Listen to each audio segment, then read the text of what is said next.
Welcome back, you night owls. Tonight we're going to crack open the pearly gates of ancient mythology and tiptoe into the gleaming halls of Mount Olympus.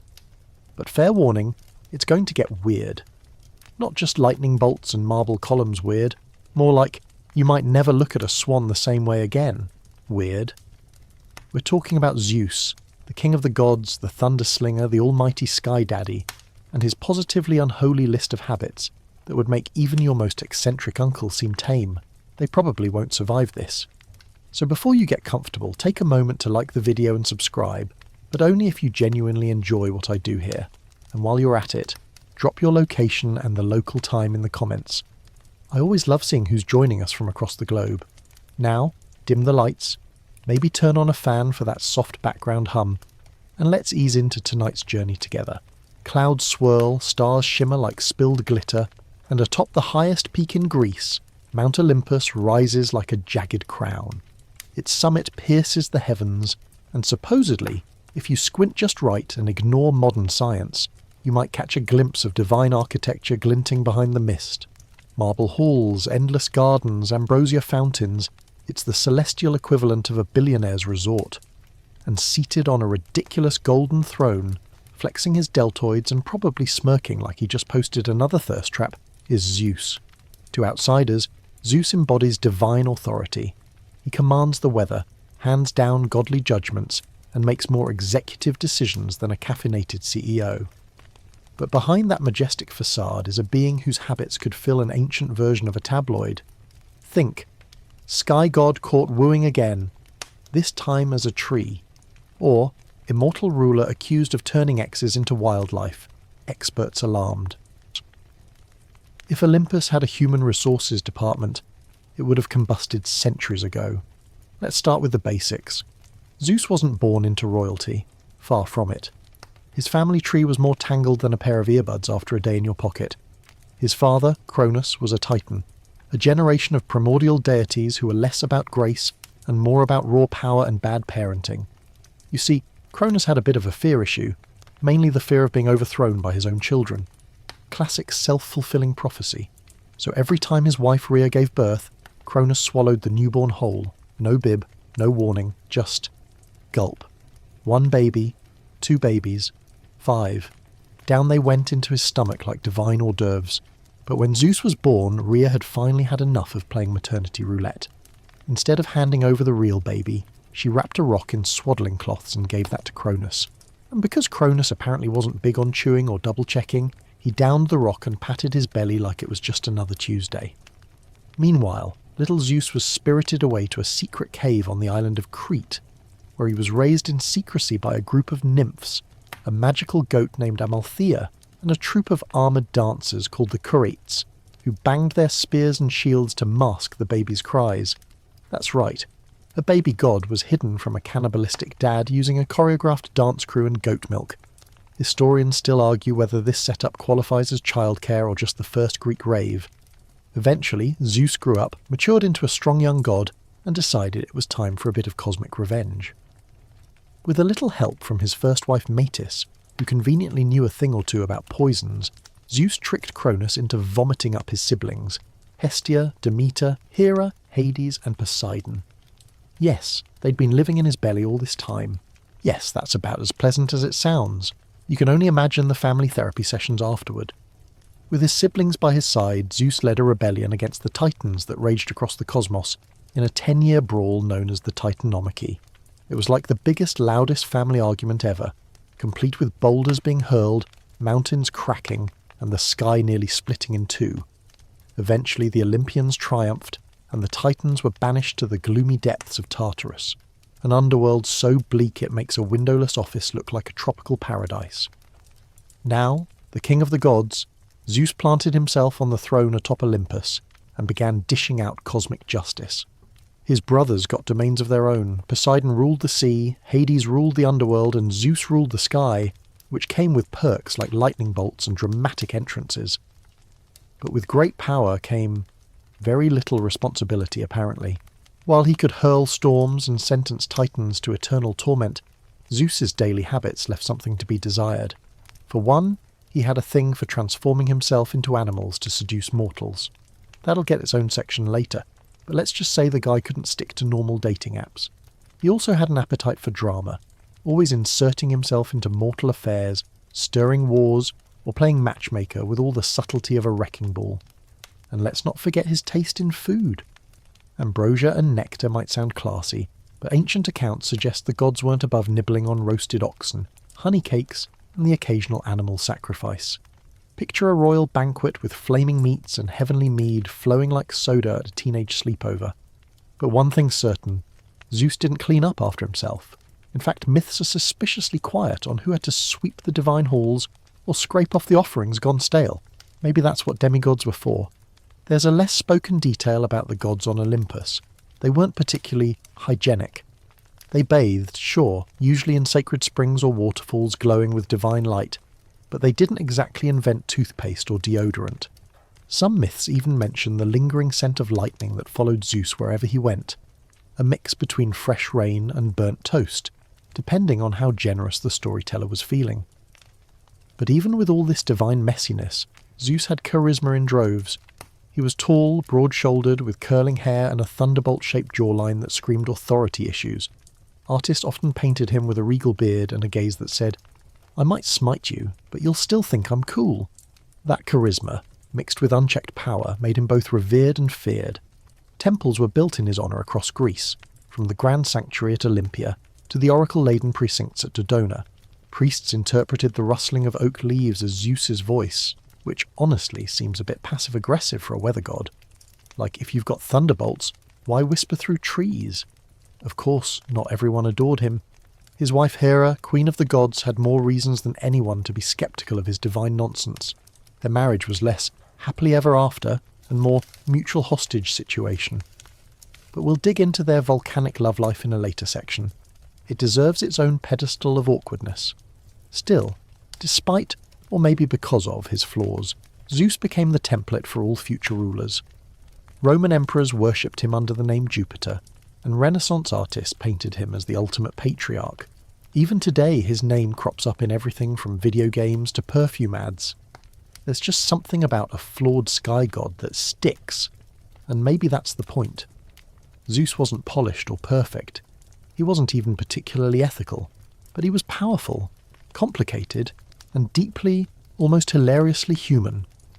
Beneath the lightning and the laurels was a being driven by desire, ego, fear, and the occasional lapse in judgment involving barnyard animals. So as we begin this mythic deep dive, just remember, Mount Olympus might gleam from a distance, but up close it's a hot mess of divine proportions, and no one embodies that messy grandeur quite like Zeus himself. From his regurgitated birth to his thunderous rule, he's the ultimate reminder that being a god doesn't necessarily mean having good taste or boundaries. It begins, like so many messy myths, with a burp, except this one reshapes the cosmos. Zeus's origin story isn't just dramatic, it's uncomfortably moist. Picture this. Cronus, the father of time and poor parenting decisions, is doubled over, heaving not because of bad oysters, but because of a trick laced in poison.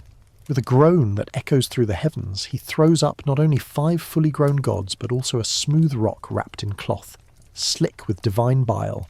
And from that stomach-churning moment, the Olympian order is born. Zeus watches his siblings emerge, wide-eyed and still covered in...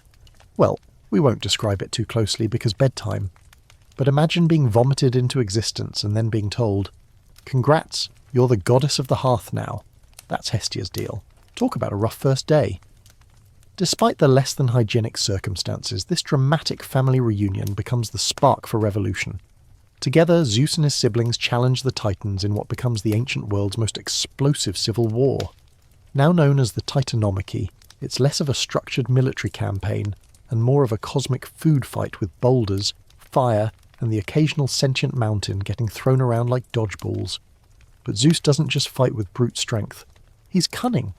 He frees the 100-handed giants. Yes, those are real, and yes, they're as unsettling as they sound, from their prison in Tartarus. In exchange, they hurl rocks the size of small islands at the Titans, swinging the tide in Zeus's favour. Historians still debate whether this alliance was a stroke of strategic genius, or just a desperate gamble fueled by sibling pressure and caffeine-like ambrosia. Eventually, victory belongs to the Olympians. The Titans are cast down into the abyss, their thrones crumbled into dust. Zeus emerges not only as the leader of the new order, but as the self-declared CEO of the universe. His first act as supreme ruler, dividing the world like a pie at Thanksgiving. Poseidon draws the oceans, Hades claims the underworld, and Zeus, of course, takes the sky, the most dramatic, visible and photogenic domain. No surprises there. Always one for flair, Zeus isn't about to settle for a gloomy cave or a damp sea when he can command thunder from the clouds and make dramatic exits with lightning overhead. And so begins his reign. But remember, this isn't the rule of a wise, benevolent philosopher king. No, Zeus leads with the flair of a rock star and the subtlety of a wrecking ball. His throne on Olympus is made of gold and ivory, flanked by eagles, and probably smells faintly of scorched ozone. His go-to move when displeased? Hurling a thunderbolt. Very few second chances with this guy. One might expect such a powerful being to operate with grace and humility. Not Zeus. He holds court in the grandest of manners, lounging in fine robes that shimmer like a storm cloud, sipping nectar like it's the ancient Greek version of an energy drink. The gods gather around, not necessarily out of admiration, but because he's got the lightning bolts, and no one wants to be the next thunder-fried cautionary tale. Now let's talk about those bolts. Forged by the Cyclopes, another charming race of monstrous blacksmiths who live in smoky volcanoes, Zeus's thunderbolts are less weather event and more divine grenades. He uses them not only on titans and rebellious giants, but also on mortals who ask too many questions or forget to leave out a good sacrifice. Imagine if every bad Yelp review triggered a thunderclap in your living room. That's how petty he could be. One historical nugget hidden in plain sight. The Greeks genuinely believed Zeus's bolts caused actual lightning. Priests would examine scorched trees or cracked rocks, treating them like forensic evidence from a divine crime scene. Entire shrines sprang up on the spots where these god strikes occurred, complete with burnt offerings and little stone tablets shaped like mini storm clouds. So next time you see lightning split the sky, just imagine an ancient Greek staring at it and muttering, "He's angry again." But what makes Zeus truly fascinating isn't just the fire and brimstone, it's the contradictions. He's a protector of justice and oaths, yet he breaks promises like they're clay plates at a wedding. He's the guardian of hospitality, yet often crashes mortal parties disguised as animals to flirt with the hosts. His public persona is all father of gods and men, but his private life, well, it's more like awkward family reunion meets bizarre dating show. We'll get into the animal stuff later, brace yourselves. But first, let's linger on one of his most underappreciated habits, showing off. Zeus doesn't do subtle. Whether he's appearing as a towering cloud figure or a beam of dazzling light, he's always turning the dial to 11. Need to make an entrance? He arrives in a thunderclap. Need to send a message? A talking eagle will probably deliver it. Need to punish someone? Boom! Instant transformation into something humiliating like a weasel. He also loves to interrupt mortals mid-task just to assert dominance. Ploughing a field, Zeus might appear and rearrange the clouds for dramatic lighting. Building a temple, he could drop a lightning bolt nearby just to say, "Good effort." The guy's basically an ancient version of a social media influencer, always needing attention, validation and an audience for his divine shenanigans. And then there's the dream appearances. Zeus doesn't only descend from the sky, he also invades sleep. Heroes, kings, and even shepherds report vivid dreams where Zeus appears to offer advice, commands, or, more often, confusing riddles that cause 3 wars and a famine before anyone figures them out. Scholars still debate whether these dream visits were just myths or ancient ways to explain nightmares. One theory even suggests they were a psychological tool to nudge rulers toward decisions the priests already wanted. But not all his behaviour is thunder and glitz. Some of it's downright gross. Take, for example, the time Zeus needed to make a point to the other gods, and invited them to a feast prepared by Tantalus, a mortal king who thought it would be hilarious to serve up his own son, Pelops, as stew. Most gods sniffed their plates and declined. But Demeter, distracted and grieving for her kidnapped daughter Persephone, absent-mindedly ate part of the shoulder. Zeus? He didn't eat, but his punishment for Tantalus was one of the nastiest in the mythological catalogue. Eternal hunger and thirst in a pool of water beneath a fruit tree that retreats every time Tantalus reaches for it. Picture the world's worst all-you-can-eat buffet with Zeus laughing from above. This feast gone wrong also reveals something important. Zeus doesn't just punish, he performs the punishment. He doesn't just smite Tantalus, he makes him the poster child for cosmic irony. Over and over again, Zeus crafts penalties that match the crime in poetic, almost theatrical ways. You disobey, you get turned into an animal that symbolises your crime. You mock the gods, you live forever as an echo in the woods. You serve your son as stew, you never eat again. There's another curious angle. Zeus's obsession with order, his own version of it anyway. Once in charge, he immediately starts setting down rules, boundaries, sacred laws. Oaths become binding under his authority. Guests must be treated with respect. Sacrifices must follow proper form. But then he himself skips around these rules like a toddler on a sugar high. Historians still argue whether this was just narrative convenience or a reflection of how ancient rulers justified double standards. And yet, people still prayed to him, built massive statues in his honour. Looking at you, statue of Zeus at Olympia, one of the 7 wonders of the ancient world, and risk their crops and fortunes on his whims. Why? Maybe because he embodied something primal, something messy, chaotic, powerful and irresistible. In that way, Zeus isn't just a myth. He's a mirror, a giant, thunderbolt-wielding mirror reflecting all the messy contradictions of power, desire and humanity itself. He could be noble one moment, despicable the next. He could bring rain for the harvest, or a storm to ruin it, just because someone forgot to say thanks. So as we sit at the edge of Olympus, looking up at that golden throne, let's remember. Behind the lightning is a god who was vomited into the world, who crowned himself king with flair, and who never met a spotlight or a moral grey area he didn't love. And this is only the beginning, because next we're diving into one of Zeus's most notorious talents, his absolutely bonkers shape-shifting habit. Spoiler, it does not involve tasteful transformations. No, we're talking full-on Animal Kingdom impersonations, and none of them end well. Picture Zeus standing at the edge of Olympus, eyes glinting like polished obsidian, his beard flowing as if caught in a perpetual storm breeze. Around him, the air crackles, not just with static, but with sheer anticipation. Because today, he isn't just king of the gods. Today, he's hungry, and not in the ordinary way. Let's start with his dining etiquette, or lack thereof. Despite the god's reputation for elegance and refinement, Zeus often eats like a starved teenager after a wrestling match. Ambrosia and nectar might sound like the ethereal equivalents of soufflé and vintage champagne, but that doesn't mean the gods always use their napkins. Imagine dripping gold-coloured syrup, sticky honeyed wine, and chunks of roasted oxen flying across the table like edible meteors. That's Olympus's version of fine dining. Zeus often eats with a flair that borders on the performative. He'll rip a drumstick straight from the spit, grease glistening on his hands, tossing bones to the floor like it's an ancient buffet gone rogue. Forget tablecloths. There are no forks, no napkin rings, just raw appetite and divine entitlement. And let's be honest, he isn't above licking his fingers while his thunderbolt crackles nearby as a sort of hot sauce Warner label. But his real dietary oddities go far beyond gluttony. There's the curious case of how he chose to punish mankind the first time they got too clever. When Prometheus, his cousin, sometimes friend, often frenemy, stole fire from the heavens and handed it to humans like a rebellious prom date passing contraband, Zeus lost it.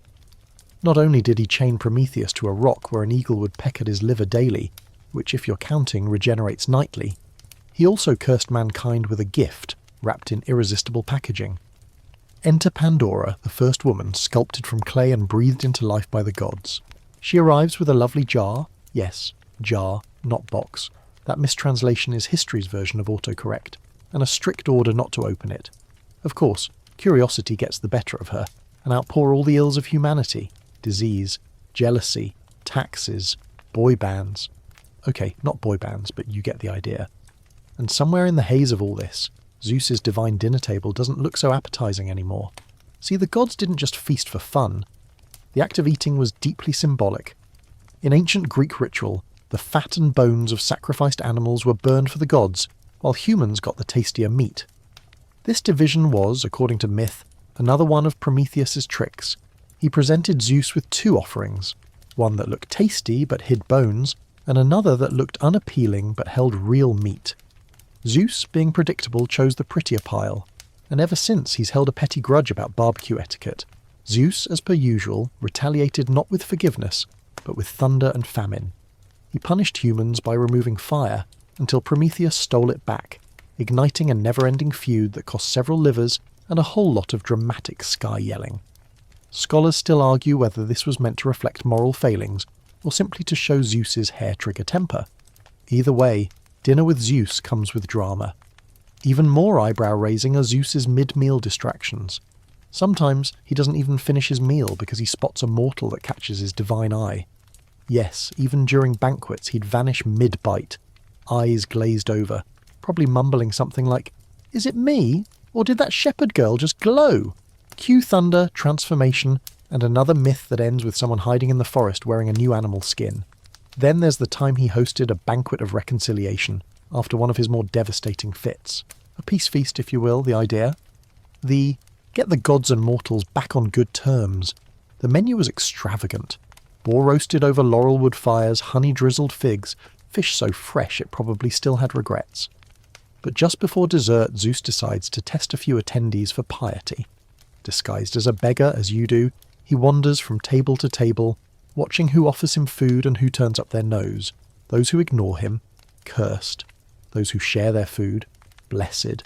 Those who overseason the stew, probably turned into frogs for good measure. It all seems harmlessly moral, until you remember, this is a being who can swallow a person into a thundercloud if the wine is too warm. Another lesser-known gem, his obsession with sacrificial rituals involving entrails. Now, before your bedtime snack comes back up, let's keep it light. Ancient Greek offerings often involved reading animal innards like some grotesque version of a magic 8-ball. Oh look, the liver has a spot, it's going to rain tomorrow. Zeus was big on this. He wanted priests to know he was watching, and nothing said, "I'm paying attention," like requiring someone to dissect a goat in your honour. The truly disturbing part.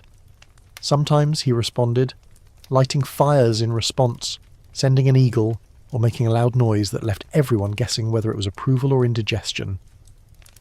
Meanwhile, back at Olympus, Zeus has a favourite dining companion, his daughter Athena. Born fully armoured from his forehead, again, different myth, different level of anatomical absurdity, she shares her father's love of strategy and high drama. Unlike Zeus, though, she eats with grace, using precise bites, and never spilling a drop. It's said Zeus once tried to one-up her in a pomegranate eating contest and ended up staining his toga so badly it turned into a cloud and floated away in shame. True story? Probably not, but worth imagining. There's also the time Zeus tried to show hospitality to an ungrateful king named Lycaon. The story varies, but the central theme is always culinary horror. In one version, Lycaon serves Zeus a meal laced with human flesh, to test whether the guest is truly divine. Zeus, predictably, is not amused. The result? Lycaon gets turned into a wolf, cursed to roam the forest snarling and hangry. Some scholars think this is the mythological origin of the werewolf legend. Others just think Zeus didn't like the seasoning. The common thread in all these tales, Zeus's tendency to tie power to food. Whether he's using a meal to test, punish or seduce, dining is never just about calories. It's a performance, a battleground, a divine excuse for whatever he's going to do next. Take his romantic escapades. Yes, we'll dive into the truly bizarre methods he used to charm mortals in the next section, but sometimes it started with a feast.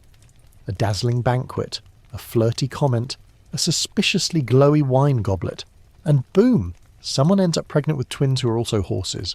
Ancient Greece, where dinner dates escalate quickly. It's worth noting that while the gods feast endlessly, mortals often starve. Droughts, failed harvests, even divine punishments that target food sources are common in myths where Zeus gets moody. In one tale, he withholds rain for a year because a priest forgot to light a sacred flame. Crops wither, rivers shrink, and entire regions suffer. But on Olympus, the wine keeps flowing. Historians still argue whether this reflects a critique of power or just served as an explanation for hard times. And there's always that underlying question, did Zeus ever get full? No myth ever mentions him pushing away a plate, groaning and saying, "Whew, no more honey boar for me." He's eternal, boundless. possibly incapable of satiety, which might explain why he keeps chasing new desires, picking fights, or reshuffling the heavens when he gets bored. At the heart of it all, food is just another extension of Zeus's personality, extravagant, performative, impulsive. He doesn't eat to survive. He eats to assert dominance, to reward loyalty, to humiliate, to seduce. Meals aren't moments of calm. They're stages for divine chaos, garnished with lightning and finished with a burp that might level a village. So next time you imagine the gods dining, forget the serene paintings of celestial serenity. Picture Zeus, grease on his chin, a thunderbolt on his lap, cracking a joke at Apollo's expense while Athena politely dabs her lips with a linen napkin. And somewhere nearby, Dionysus is probably dancing on a table, because even gods get messy at mealtime, but none more so than Zeus, whose appetite for food, power and control knows no limits. The skies darken not with storm clouds, but with anticipation. Somewhere between the lazy drift of a cumulus and the glittering sting of a starburst, Zeus stirs. And it's not because he's hungry this time. Tonight he's got other cravings. Forget royal duties, diplomatic affairs, or even heroic quests that need divine nudging. Zeus, shapeshifter supreme, is about to pick a disguise. And spoiler alert, it's not going to be subtle, or appropriate, or sanitary, because when Zeus wants something, or more precisely someone, he doesn't send flowers or swipe right. He transforms, into mist, into bulls, into eagles, into glittering golden rain, sometimes even into actual people. Always, without fail, it's elaborate, absurd, and deeply problematic. He doesn't court, he constructs a spectacle. Let's start with his most baffling habit, animal transformations. Now other gods may dabble in illusions or illusions of power, but Zeus goes full method actor. When he spies a mortal, he desires. He doesn't just disguise himself to avoid his wife Hera's wrath. He goes for the Academy Award in divine weirdness.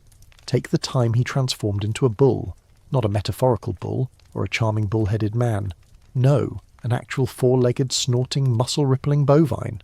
Why? Because he saw Europa, a Phoenician princess, enjoying a stroll by the sea. Instead of, say, striking up a celestial conversation, he decided the best move was to become a pristine white bull, trot over all majestic-like and lie down at her feet. Europa, being a teenager raised in a time before stranger danger and large animal avoidance PSAs, decided to climb on the bull's back. Instantly Zeus charges into the surf and swims across the Mediterranean with her clinging to his horns. Not exactly consensual beach fun. Eventually he lands in Crete, reveals his true identity, cue awkward silence, and makes her queen. As compensation, a few immortal children and her name forever tied to a continent. Geography brought to you by divine awkwardness. Another day, another transformation. This time, an eagle. Zeus spots Ganymede, a Trojan prince, renowned not just for his beauty, but for how often gods and goddesses sigh dramatically when he passes by. Zeus doesn't wait. He becomes a massive eagle, wingspan like a warship, talons sharper than bad poetry, and swoops down to snatch Ganymede off the earth. Now, instead of ruling a city or growing old with dignity, Ganymede spends eternity as cupbearer to the gods, forever pouring wine for immortals under constant watch, never aging, never leaving. Even in mythology, HR should have stepped in. It gets stranger. Perhaps Zeus's most confusing and sparkly transformation is the infamous Reign of Gold. Danae, a princess locked away in a bronze chamber by her paranoid father, is chilling one day in what must be the least relaxing imprisonment of all time. Suddenly, through a crack in the ceiling comes a glittering cascade. Sparkling, flowing, warm. Sounds magical, right? Except it's Zeus, in golden liquid form slipping into her prison cell. Historians still argue whether this shower of gold is meant to be poetic, symbolic, or just really awkward divine infiltration. Either way, 9 months later, she gives birth to Perseus, slayer of Medusa, a heroic bloodline, born out of very confusing meteorology. Then there's the tale of Nemesis, goddess of vengeance. She tries to escape Zeus's pursuit by transforming into various animals, fish, birds, even a deer. But Zeus is relentless. Not only does he keep up, he plays her own game. At one point she turns into a goose. Zeus instantly becomes a swan. The result? The egg that later hatches into Helen of Troy. Yes, that Helen. The one with the face that launched 1,000 ships. which technically makes her the product of two shape-shifted gods in bird form. Somewhere, a biology textbook is quietly weeping, and while we're flapping in that feathery nightmare, let's not skip Leda. Another mortal woman, minding her own business, probably just trying to get through a Tuesday. Zeus descends, again as a swan, lands next to her, and according to most versions seduces her or worse. Later she too lays eggs, 2 of them, from which hatch Helen and Polydeuces, or Pollux, depending on the poet. One of the rare cases where biology, divinity, and bird migration all blur into a myth that makes zero logical sense and maximum discomfort. But why birds?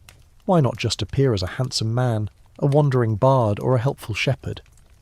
The answer might lie in Greek culture's fascination with the natural world as a symbol of divine power. Animals weren't just beasts, they were avatars of meaning. A swan symbolised beauty, a bull's strength, an eagle dominance. Zeus wasn't just choosing random disguises, he was picking metaphors, deeply unsettling, often invasive metaphors, and yet these transformations weren't always sinister. Sometimes they were self-preserving. When Typhon, the monstrous giant born to destroy Olympus, rose from the depths, Zeus panicked. Instead of charging into battle, he ran, and to hide, he turned himself into, wait for it, a sheep. Yes, the great sky god, the thunder-wielding, shape-shifting terror of Titans, became a nervous bundle of wool, bleating in a cave. A story rarely told in schoolbooks, but one that lives rent-free in the minds of those who prefer their gods flawed and fluffy. One could argue that Zeus's transformations reflect something deeply psychological, a restlessness, an inability to face things head-on.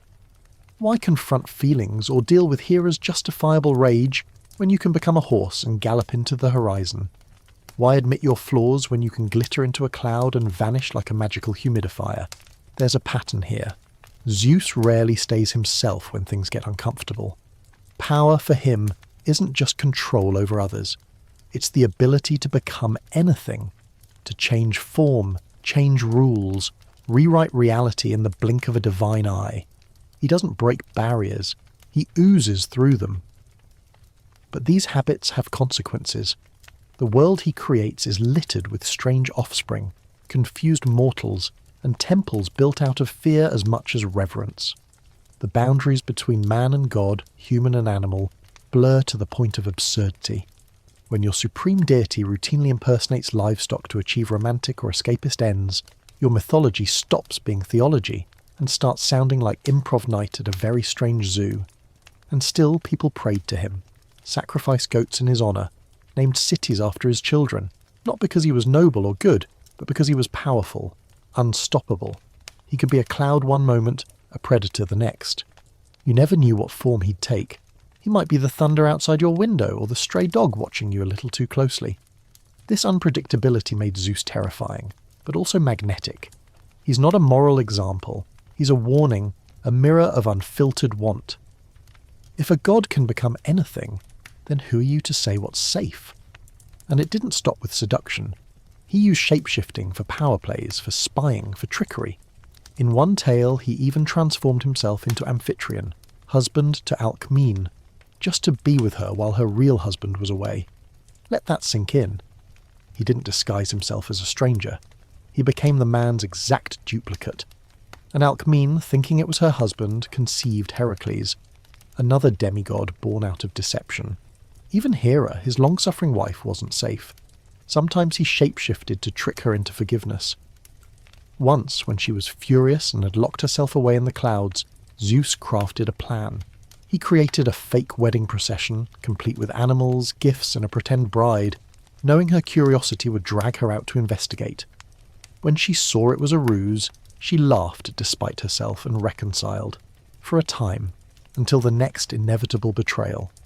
Historians and mythographers still debate the purpose behind all these transformations. Were they warnings? Explanations for natural phenomena? Allegories about the instability of power and identity? Or just stories passed down by wide-eyed listeners who couldn't believe their god was at once terrifying and absurd? The truth is, Zeus's shape-shifting wasn't about hiding. It was about access, dominance, desire. He didn't change form to escape. He changed to control, to get closer, to blur lines. and maybe that's what made him so captivating. In a world of rules and hierarchies, of kings and peasants, Zeus was the ultimate wild card. He could be the sky itself, or the animal crawling across your threshold. He could be the storm, or the feather it carried, and always he was watching. Somewhere in the reeds of a placid lake, just before dawn turns the water silver, a swan glides across the surface, graceful, white-feathered, silent. It ripples through the mist with the elegance of a living dream. But it's not a swan, not really. It's Zeus, yet again in disguise, this time wrapped in feathers and secrets, beady eyes scanning the shoreline, and what he's looking for isn't fish. Leda, the Spartan queen, walks alone by the riverbank. She's noble, sharp-witted, and famously beautiful, the kind of person who draws admiration simply by existing. She's also, unfortunately, about to become the central figure in one of mythology's strangest and most disturbing encounters, because when Zeus wants something, he doesn't ask. He transforms, and today he's decided that swanhood is his tool of choice. The myth is one of the most iconic and unsettling stories in the entire ancient catalogue. It's been painted, sculpted and retold for centuries, but no amount of artistic flourish can hide how bizarre it is at its core. Zeus, disguised as a swan, either seduces or assaults Leda, depending on the version. Some say she's lured by the swan's beauty and gentleness. Others say Zeus pretends to be fleeing from a predator, collapsing into her arms for safety before revealing his true identity far too late. Whichever version you prefer, what follows is absolutely not your average pregnancy story.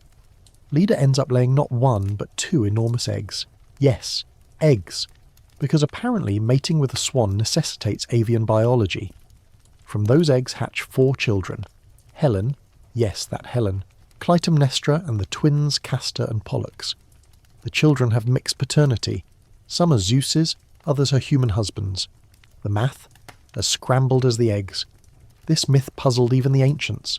Poets glossed over the logistics.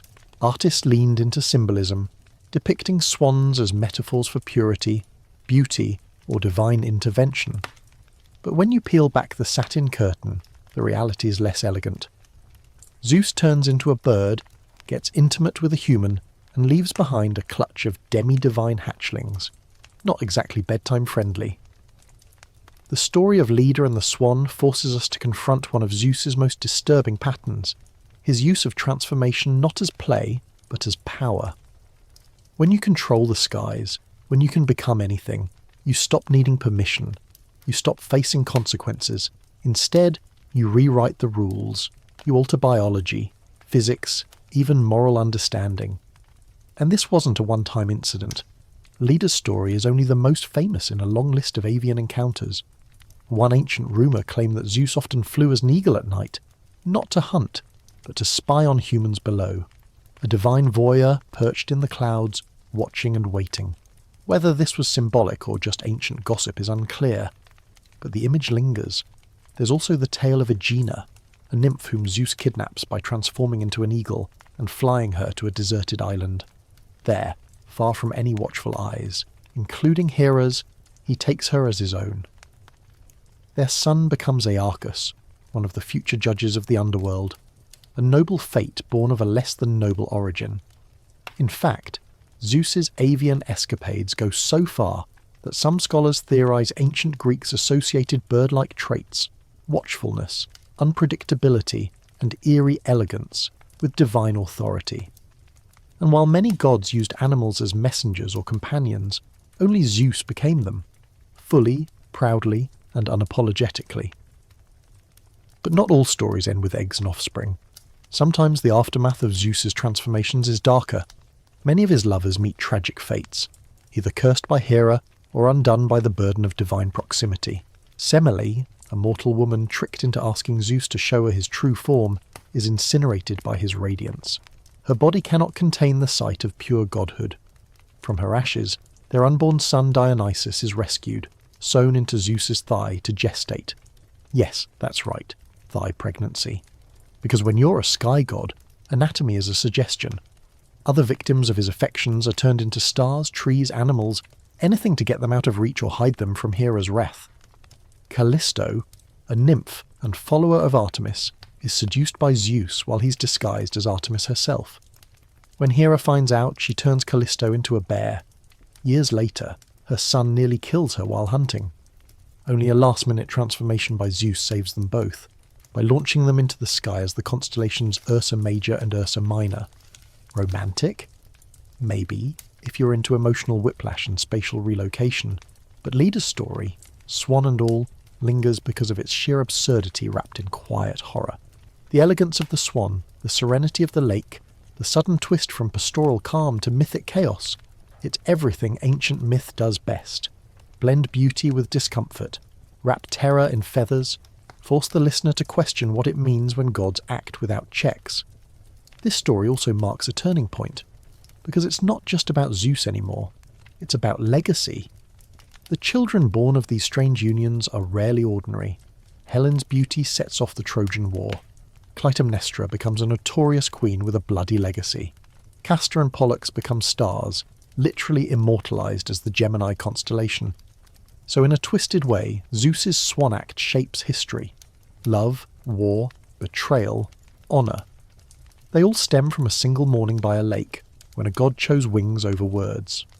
One theory suggests the myth of Leda and the swan is older than Zeus himself, perhaps inherited from pre-Hellenic fertility cults, where birds symbolize life, rebirth, and divine union. In that light, the swan isn't just a disguise, it's a vestige of an older religion, twisted into new shape to fit the Olympian mould. But even so, the result remains unsettling. Because at the core, Zeus's transformation into a swan isn't just strange, it's intrusive, it's invasive, it's a story of power unchallenged. And while it's been softened through centuries of poetic retelling and oil paintings, its heart remains sharp and strange. It also reflects something deeper about ancient storytelling. Myths were never just entertainment. They were mirrors, warnings, fantastical frameworks for understanding the inexplicable. Zeus's swan form may make modern readers squirm, but to the ancient Greeks, it was a symbol of divine reach. The idea that no one, not even queens, was safe from the whims of gods. It also explains why swans, despite their beauty, carry a strange air of melancholy in folklore. Graceful, yes, but always with a note of foreboding. A reminder that beauty and danger often fly side by side, that the calm surface of a lake can hide something much stranger beneath. In the end, Leda's tale is not about love, it's about consequence. It's about what happens when power wears a disguise and descends like a dream, only to leave behind confusion, scandal, and legends that ripple for generations. So next time you see a swan gliding silently across the water, just remember, somewhere in the folds of myth, that bird might not be a bird at all. It might be a god in mid-pursuit, a feathered echo of ancient chaos still drifting through time. And if you hear thunder rumbling softly in the distance, it might just be Zeus, still watching, still shifting, still rewriting the rules, one transformation at a time. Golden sunlight pierces through the cracks in a tall bronze tower. Inside, Danae sits alone.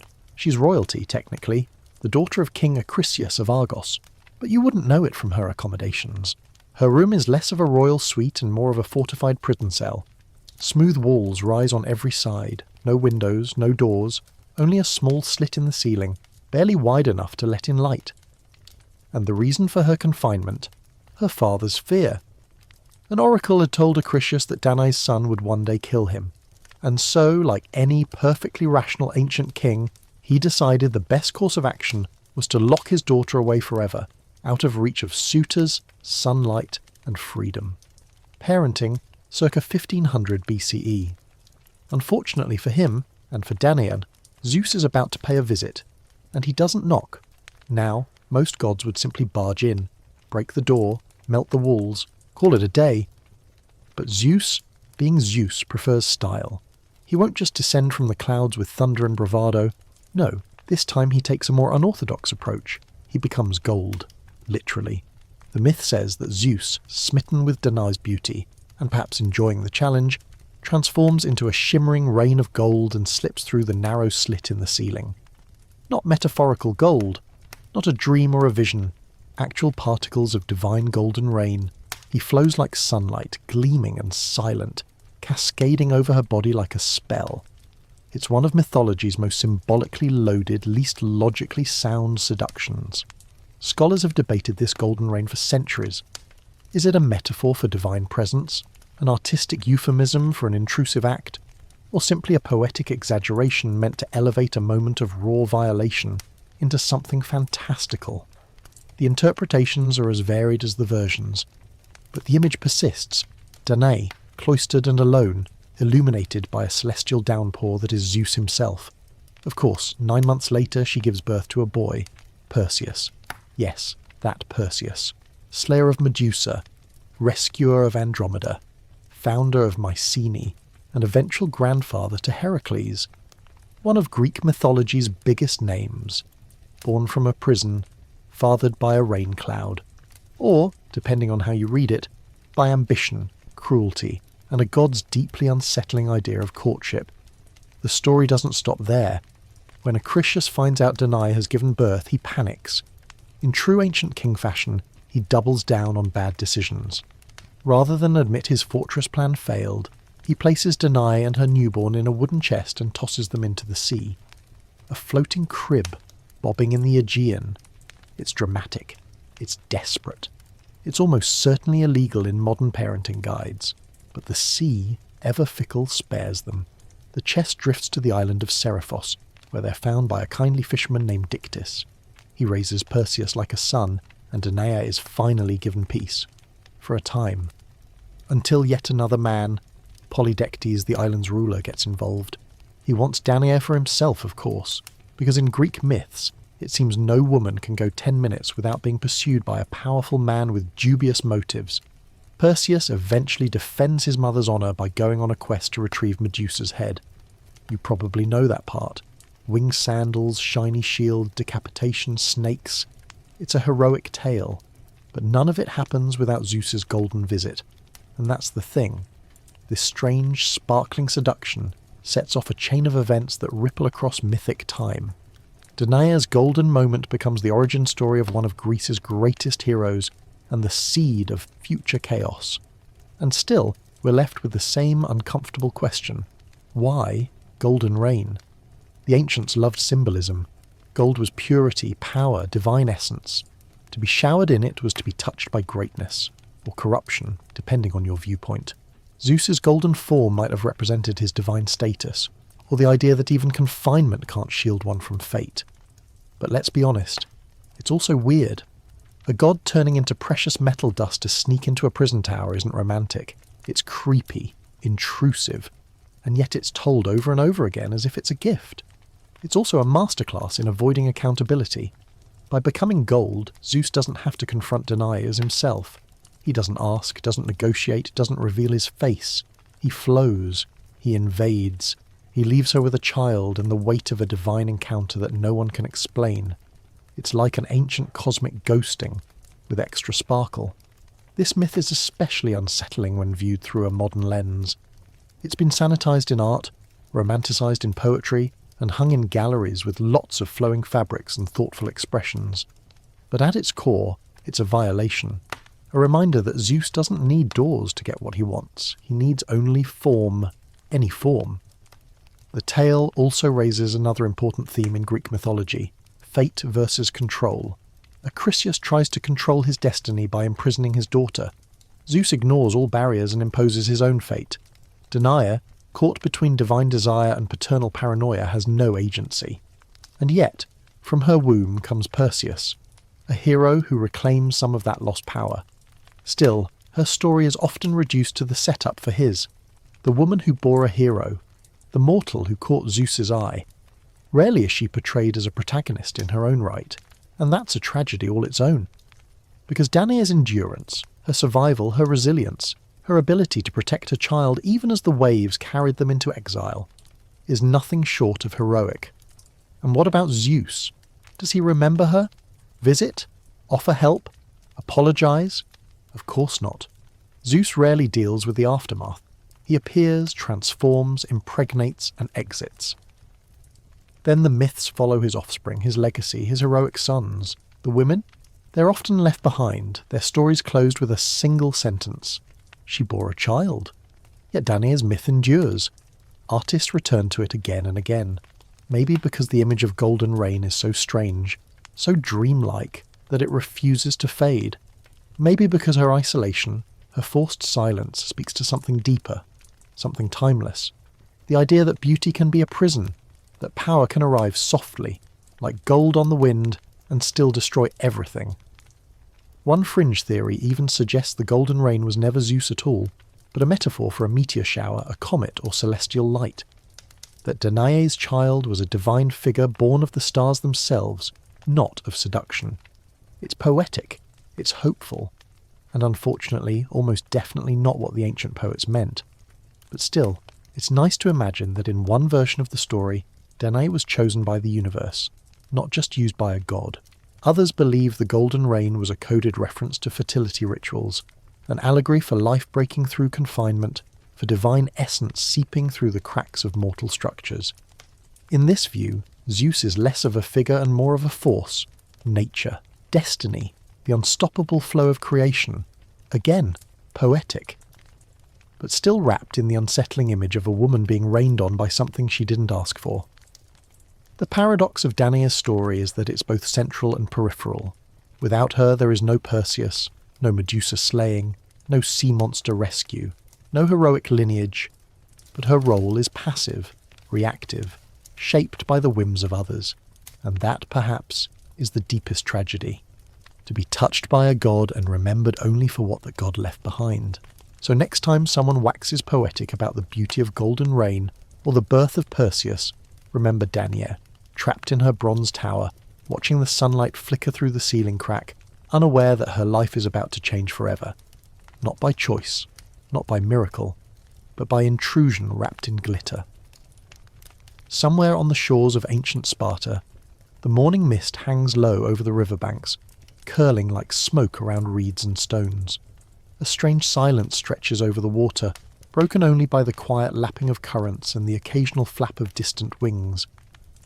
Leda stands at the edge, barefoot in the dew-slick grass, breathing in the cool air. But she's not alone. A few feet away, tucked beneath a cluster of tall reeds, lies something impossible. 2 giant eggs, pale and glistening in the light. Not bird eggs, not even reptilian. These are uncanny, unnatural, larger than any egg a swan or goose could lay. And yet, there they are.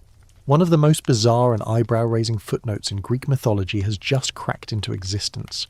Yes, Leda lays eggs. Because when you spend the night with Zeus, who happened to be dressed as a swan at the time, things get weird. Apparently, Greek myth isn't interested in the biological details, because next we're told those eggs eventually hatch into some of the most famous children in ancient lore. Helen, as in Helen of Troy, Clytemnestra, and the twin brothers Castor and Pollux. Now let's take a moment to really appreciate the strangeness here. Leda is human, entirely mortal, no divine lineage, no magical blood. But after an encounter with a god disguised as a swan, she not only lays eggs, but incubates them to hatching. Which begs the question, how does one explain this? Mythologically, sure, but anatomically? Even the most devoted ancient storyteller must have paused for a moment and gone, wait, what? Some versions of the myth try to smooth over the weirdness by suggesting she had relations with both Zeus, as a swan, and her husband Tyndareus, as a man, on the same night. This, they say, accounts for the twin sets of offspring. Some of the children were divine, others mortal. Some from a bird god, others from her Spartan king. A neat solution, if you ignore the whole egg thing. Still, even with that explanation, it raises more questions than it answers. Why eggs? Why hatch them? In art, the myth is often presented with a touch of poetic flourish. Marble statues show Leda cradling a swan as it gently nuzzles her shoulder. Renaissance paintings drape the scene in silks and moonlight, conveniently skipping the part where a human queen incubates eggs in a cradle. But the actual myth, less gallery-friendly. One version even claims Leda tucked the eggs beneath her bed, checking them every day like a farmer waiting for spring. The strangeness doesn't end there. When those eggs finally crack open, the children that emerge are not ordinary. Helen's beauty is legendary, so dazzling that men will cross seas, slaughter armies, and burn cities for her. Clytemnestra becomes a queen of dark legend, known for her cunning and, eventually, her bloody revenge. Castor and Pollux, meanwhile, are 2 of the most beloved figures in myth. the Dioscuri, the twin protectors of sailors and patrons of horsemanship and brotherly loyalty. But even their births are tangled in confusion. In some stories, both are mortal. In others, Pollux is divine while Castor is not. When Castor is mortally wounded in battle, Pollux offers to share his immortality with him. Moved by this gesture, Zeus transforms them both into stars. Twin points of light in the constellation Gemini, a tale of fraternal love born from the strangest of origins. And of course, there's Helen. Destined to be the most beautiful woman in the world, she doesn't just turn heads, she topples empires. Her face, we're told, launches 1,000 ships. But before all that, she's just a glowing baby, born from an egg swaddled in cloth, the product of an encounter that would have sent modern ethics committees into cardiac arrest. This myth also gives us a glimpse into ancient Greek ideas of beauty, fate, and divine interference. Leda doesn't ask for Zeus's attention. She doesn't scheme or aspire. She walks near a river, and a god decides she's worthy of pursuit. Her life changes not because of choice, but because of proximity to power. And while her name echoes through myth as the mother of legends, her story, her perspective, is largely lost in favour of the dazzling chaos her children unleash. There's an odd irony here.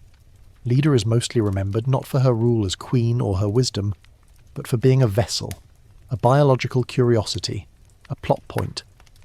And that's not unusual in Greek mythology. Women touched by Zeus often become conduits for greatness, revered not for themselves, but for what comes after. And let's be real, the egg detail, while fantastically absurd, isn't even the wildest part of Zeus's paternal portfolio. We'll soon meet his children who spring from foreheads, thighs and sea foam. But still, there's something especially surreal about imagining a royal household quietly pretending that 2 massive eggs sitting in the nursery is completely normal.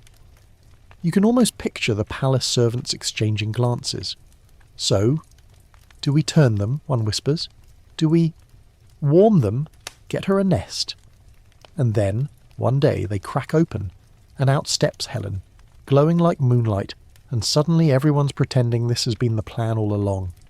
It also raises an undercurrent of absurdity that runs through so many of these myths. Zeus, the most powerful god in existence, refuses to play by rules, divine or otherwise. He doesn't just woo or love, he invades. He doesn't just father children, he rewrites the laws of gestation. And when confronted with the consequences, he either disappears or throws a lightning bolt to distract everyone. But beneath the feathers and the awkward parenting lies something more poignant. The story of Leda and her eggs isn't just about bizarre reproduction or divine meddling. It's about what happens when power touches the powerless. When ordinary lives are bent around celestial whims. When children are born from magic but raised in confusion. Leda, after all, doesn't become a goddess. She doesn't gain immortality. She doesn't even get credit for her strength. She survives, raises her children, and watches as their fates spin into legend. Some bright, some bloody. She stays in the background while the world hails her offspring. It's a quiet resilience, the kind that goes uncelebrated in epic poetry, but forms the backbone of every myth. And what of the eggs? They remain one of the most peculiar, least explained features in all of Greek mythology. Not symbolic, not metaphorical, just literal plot devices that refuse to make anatomical sense, and yet no one rewrites them. They endure, because they're unforgettable. Because in a world where gods become birds and lovers become trees, eggs are somehow fitting. Still, every time this myth is retold, it's a chance to see it through a new lens. Is it a story about beauty and destiny? About violation and legacy? About absurdity and resilience? Probably all of the above. So the next time you find yourself cracking an egg for breakfast, maybe pause for a moment. Somewhere in the misty archives of myth, there's a queen who did the same. But instead of yolks, she got Helen of Troy. The clouds swirl in tight spirals above Mount Olympus, a sure sign that Zeus and Hera are arguing again.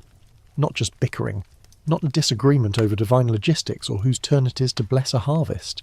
No, this is marital mayhem on a scale that shakes mountains, boils rivers, and has every minor deity hiding behind curtains of mist, pretending to be very, very busy. Because when Zeus and Hera fight, the entire cosmos takes cover. They are, by all divine accounts, the original power couple, king and queen of the gods, parents of warriors and wisdom, defenders of marriage, lords of Olympus. But their relationship? Let's just say it would make even the messiest reality TV show look like a therapy workshop. Their love story is less till death do us part, and more till you cheat again, and I turn someone into a cow. Let's rewind a bit. Hera, goddess of marriage and family, is Zeus's sister, which, yes, is already problematic by today's standards. But in ancient myth, the family tree resembles more of a tangled vine. The two grew up together after being rescued from their father Cronus's belly.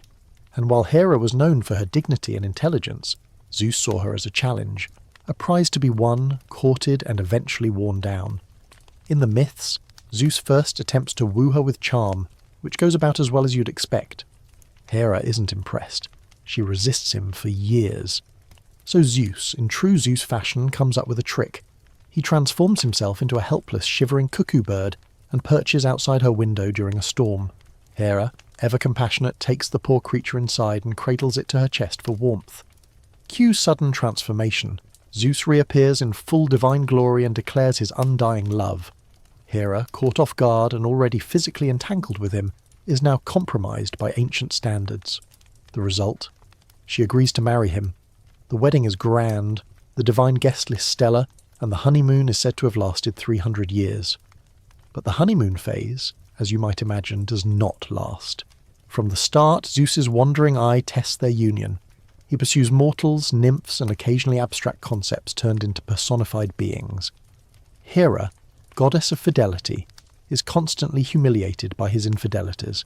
But unlike the aloof, retreating wives of other myths, Hera does not forgive and forget. She plots. She seethes. She retaliates with a cunning that rivals even the trickster Hermes. When Zeus fathers Heracles with the mortal Alcmene, Hera spends decades making the child's life a misery, sending snakes to his cradle, later driving him into a madness that causes him to kill his own family. All while Zeus lounges on a cloud somewhere, probably flexing and sighing about how complicated women are.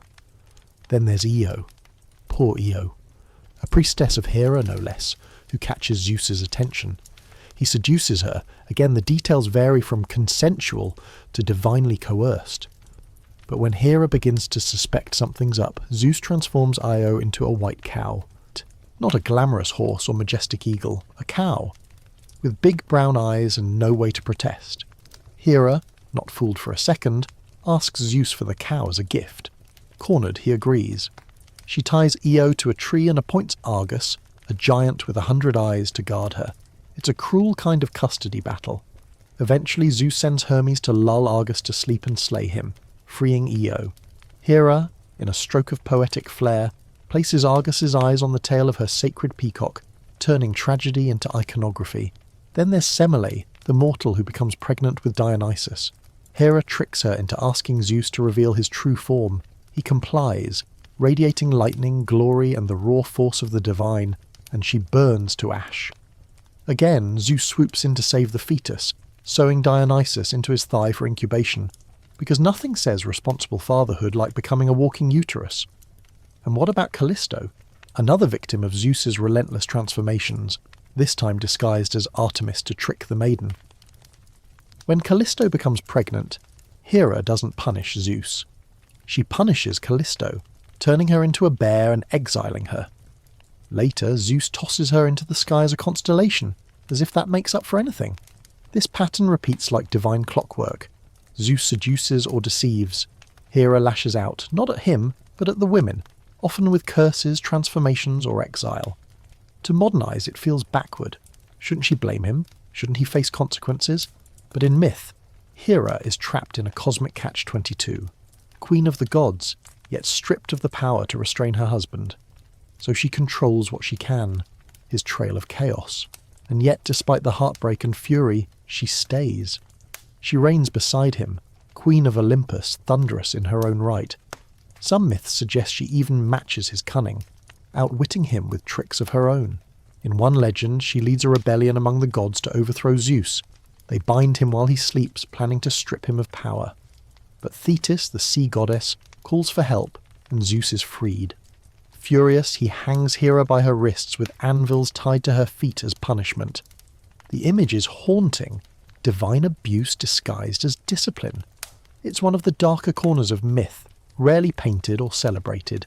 Still, the marriage continues, perhaps because the Greeks saw it not as a love story but a metaphor. Hera and Zeus represent a cosmic duality: law and chaos, fidelity and freedom, consequence and indulgence. Their arguments mirror the tensions of society itself, the struggle between order and impulse, loyalty and desire. Their children reflect this too. Ares, the god of war, angry, brutal, unloved. Hephaestus, the god of forge and fire, brilliant, disfigured, cast from Olympus by Zeus or Hera depending on the version.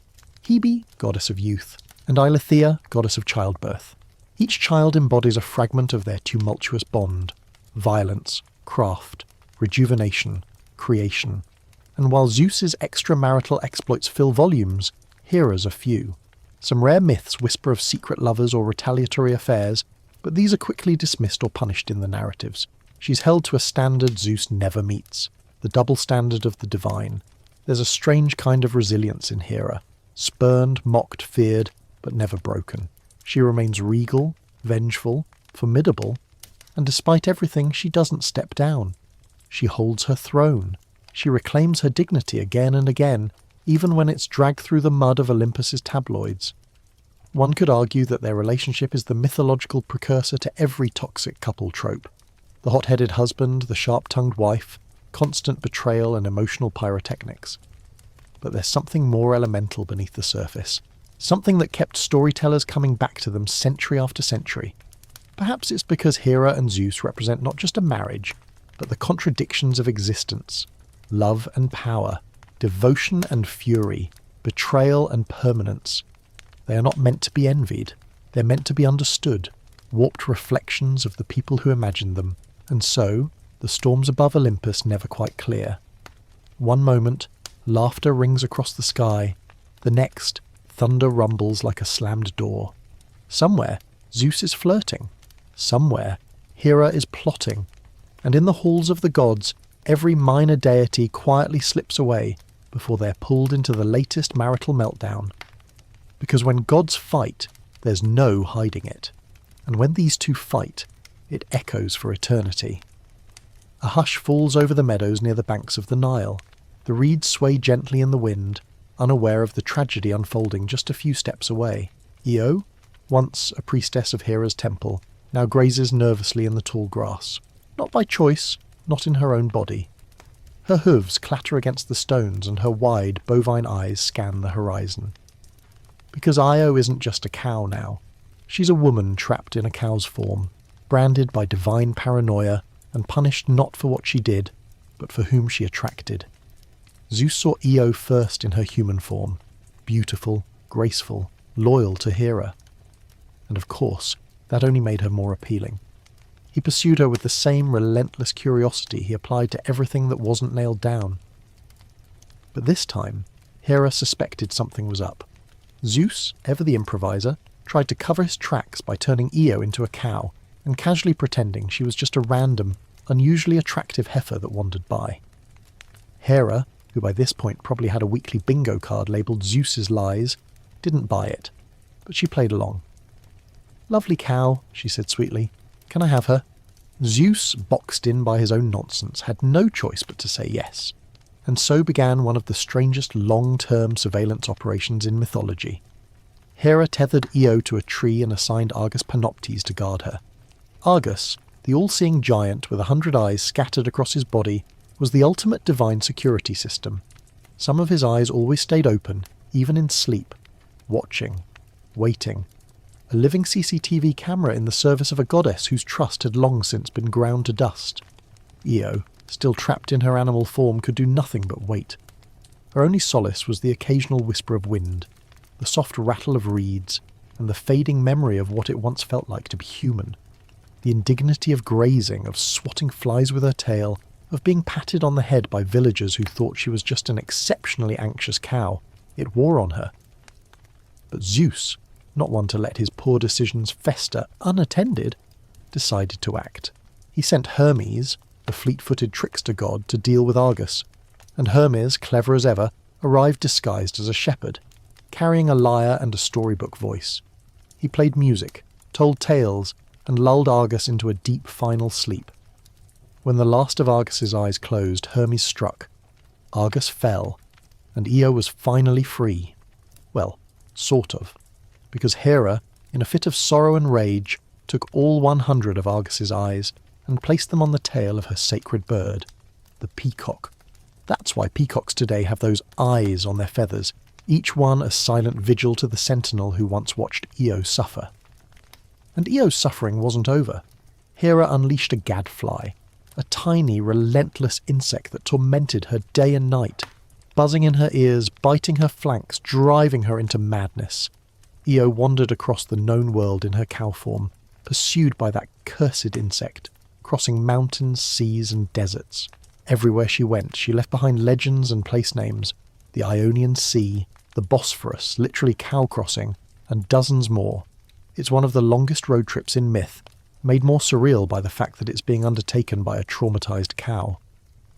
Eventually Io reached Egypt, where Zeus finally intervened properly, striking the gadfly dead, restoring her human form, and giving her a child. His child, of course. That child would become the ancestor of great dynasties, bridging Greek and Egyptian lore in the minds of ancient storytellers. But the cost? Io's identity, her sanity, her dignity. Her story, like so many of Zeus's lovers, becomes not just a tale of divine passion, but a cautionary chronicle of what it means to attract a god's attention. The seduction, the disguise, the transformation, the punishment.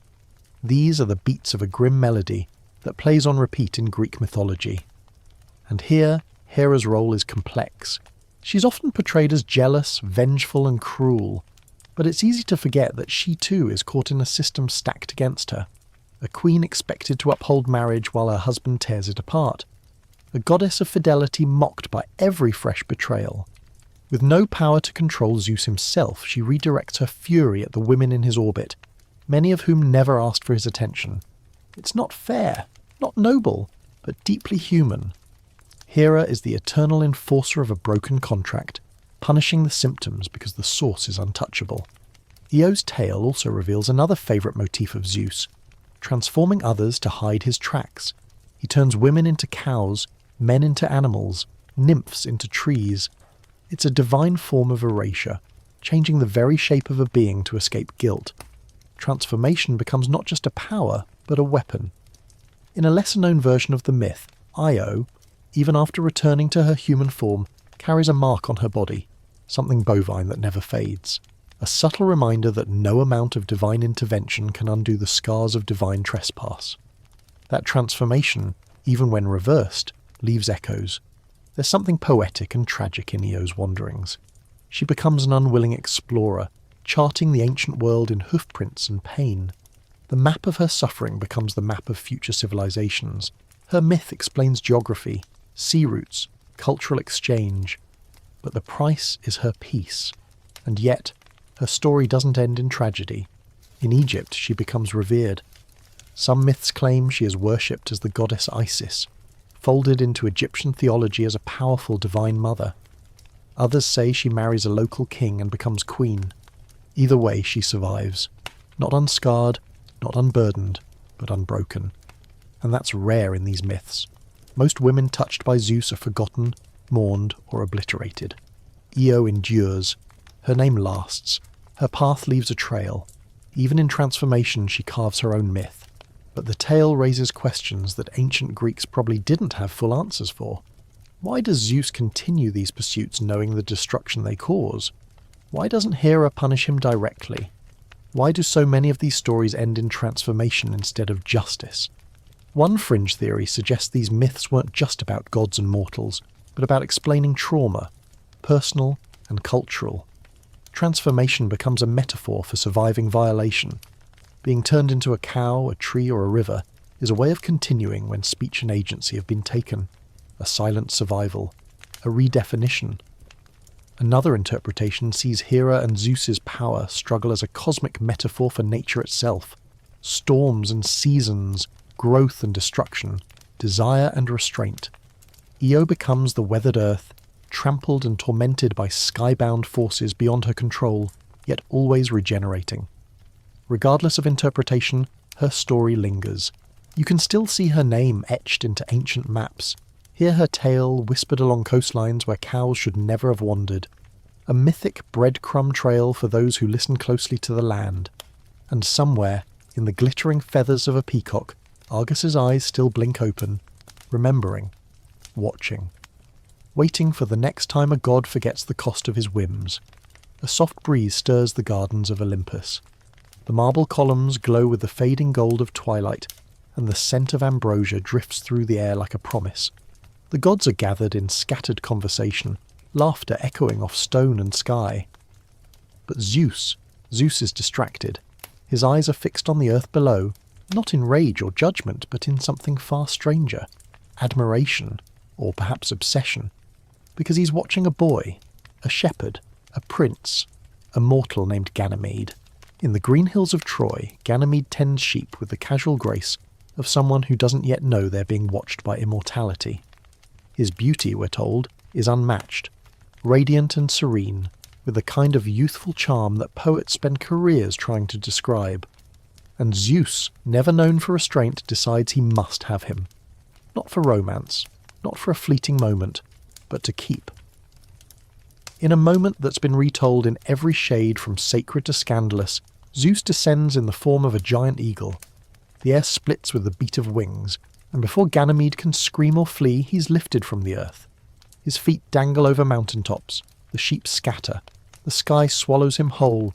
He's brought not to a hidden grove or a palace cloaked in mist, but to Olympus itself, to the throne room, to the very heart of the divine. There, Ganymede is offered a new role, cupbearer to the gods. It sounds glamorous. Eternal youth, divine company, flowing robes and endless ambrosia. But scratch the surface, and the image gets more complicated. Because cupbearer isn't just a waiter, it's a fixture, a status symbol. Ganymede is no longer a person, he's an accessory to Zeus's court. Perched beside the king of the gods, filling cups and smiling eternally, he becomes less of a youth and more of a living statue, a trophy that never gathers dust. The other gods take note, of course. Hera in particular is furious. Not only is Zeus flaunting another obsession, this time with a mortal boy, but he's elevating that mortal to a status previously reserved for Hebe, Hera's daughter. The family drama practically writes itself, and yet Zeus defends his decision. Ganymede, he insists, is worthy, so much so that he grants him immortality, ensuring the boy never ages, never wilts, never returns to Earth. In time, Ganymede is placed among the stars as the constellation Aquarius, pouring water for eternity. Even in the heavens he pours and serves, forever watching, forever displayed. Historians and mythologists have long wrestled with this tale. Was it a celebration of divine love, an origin myth for a constellation, a symbolic tale of hospitality and honour? Or, more cynically, a warning about what happens when power desires you? There's no denying the tale's unsettling undertones. Ganymede is taken without consent, removed from his life and family and placed in a role he never asked for. He doesn't die, he doesn't suffer physically, but his autonomy vanishes the moment Zeus's gaze falls upon him. And yet the Greeks did not view this story as dark. In fact, Ganymede became a symbol of ideal youth, often associated with noble love and even divine favour. His name adorned pottery, poetry and symposiums, where elite men toasted to beauty and brilliance. Some philosophers saw the tale as an allegory, an example of the soul being lifted from the earthly realm into divine enlightenment. Others, more grounded, just thought Zeus had a type. But from a modern perspective, the myth raises eyebrows, not because of its homoerotic elements, Greek mythology is full of those, but because of the power dynamics. This wasn't love between equals. This was a god scooping a boy from a field and handing him a lifetime job with no option to quit. And let's not forget Ganymede's parents. One day, their son vanishes without a trace. A prince, lost to the sky. Some versions say they grieved for years. Others claim Zeus, to smooth things over, gifted them divine horses, immortal, golden-maned beasts that ran faster than the wind, as if that would somehow fill the hole left by a stolen child. It's a classic Zeus move. Fix the emotional fallout with shiny objects. Create a mess, toss in some immortality and call it balance. But the imbalance is clear. Ganymede loses his world. Zeus gains another ornament. Even the way the myth ends, by turning Ganymede into a constellation, feels like gilded captivity. Yes, he's immortalized. Yes, he's part of the stars. But he's still serving, still pouring, still positioned beside the great sky god as a permanent fixture, like a watermark on Olympus's stationery. And yet, the myth persists in art and story. Ganymede's image has been painted by Renaissance masters, sculpted in marble and romanticized by poets. Some even argue he inspired modern symbols of beauty and youth. And in a strange way, he's remembered more than most of Zeus's other mortal conquests, not because of what he did, but because of what he became. In astrology, Aquarius is the water-bearer, an odd choice, considering it's an air sign, but its roots lie in Ganymede's tail, pouring out knowledge, nourishment or memory, depending on who you ask. Every time someone gazes at that constellation, they're seeing a boy who never came home. And what about Ganymede himself? How did he feel watching from Olympus as his old life faded? Did he miss the hills, the sheep, the sky unpierced by thunderbolts? Did he long for the breeze that wasn't gilded or scripted? Or did he, like so many caught in systems of power, adapt, smiling through the weight of eternity, sipping ambrosia and learning how to exist without freedom? There's no answer, of course. The myths don't give us Ganymede's voice, only Zeus's, which is the case for so many figures in these tales. Their lives are shaped by the gaze of gods, their stories recorded by the victors, their legacies twisted into lessons or constellations. The difference with Ganymede is that he stayed in the light. He didn't vanish into obscurity like Io or Danae. He became part of the sky. But even the stars can be a cage. Still, there's a strange dignity in how his myth has evolved. In some interpretations, Ganymede represents the soul's journey to enlightenment, the beauty of youthful purity, or the gift of knowledge poured freely to the world. In others, he's a silent martyr of Olympus, a reminder of how desire distorts everything it touches. And Zeus? He never looks back. Once Ganymede is installed in his eternal position, Zeus returns to his usual rhythm. Storms, seductions, schemes. For him, Ganymede is just one star in a galaxy of indulgences. But the boy who once held a shepherd's crook now holds a cup for the gods, his outline gleaming in the sky, always visible, always silent. And perhaps somewhere within those ancient twinkles of light, there remains a whisper of a name shouted from a field long ago. Ganymede. The air is unnaturally still on Olympus, as though even the winds are holding their breath. A murmur spreads through the divine halls, not of gossip this time, but of awe, because something incredible is about to happen. Or rather, someone is. There's a strange pressure in Zeus's head, a sharp throb behind his temples, and despite being king of the gods, he has absolutely no idea what's going on. He's pacing now, massive strides echoing through the ski-marbled corridors. Each step shakes the clouds. A headache? No, but this is different. Unbearable. Blinding. It feels like the very fabric of his mind is about to tear open. And then, in a moment that defies anatomy, medicine, and the laws of physics, Zeus gives birth. From his forehead. Fully armoured, fully grown, and shouting a war cry that rings like struck bronze, Athena burst from her father's skull. No crying, no cradle, no baby steps. Just a goddess of wisdom and warfare, materializing from divine cranial pressure like an idea too large to be contained. And Zeus? He's left stunned, swaying slightly as the pain subsides, maybe wondering if he should have just taken an aspirin. This isn't even the strangest birth in his portfolio. To back up a bit, Athena wasn't supposed to be born this way. Her mother, Metis, was the goddess of wisdom, cunning, and clever thought. Naturally, Zeus pursued her, and when he finally caught her, the result was a pregnancy that terrified him.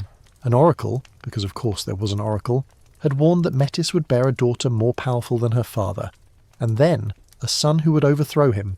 Cue the paranoia. So Zeus, being Zeus, did what any sky god with control issues would do. He swallowed Metis whole. Let's pause on that.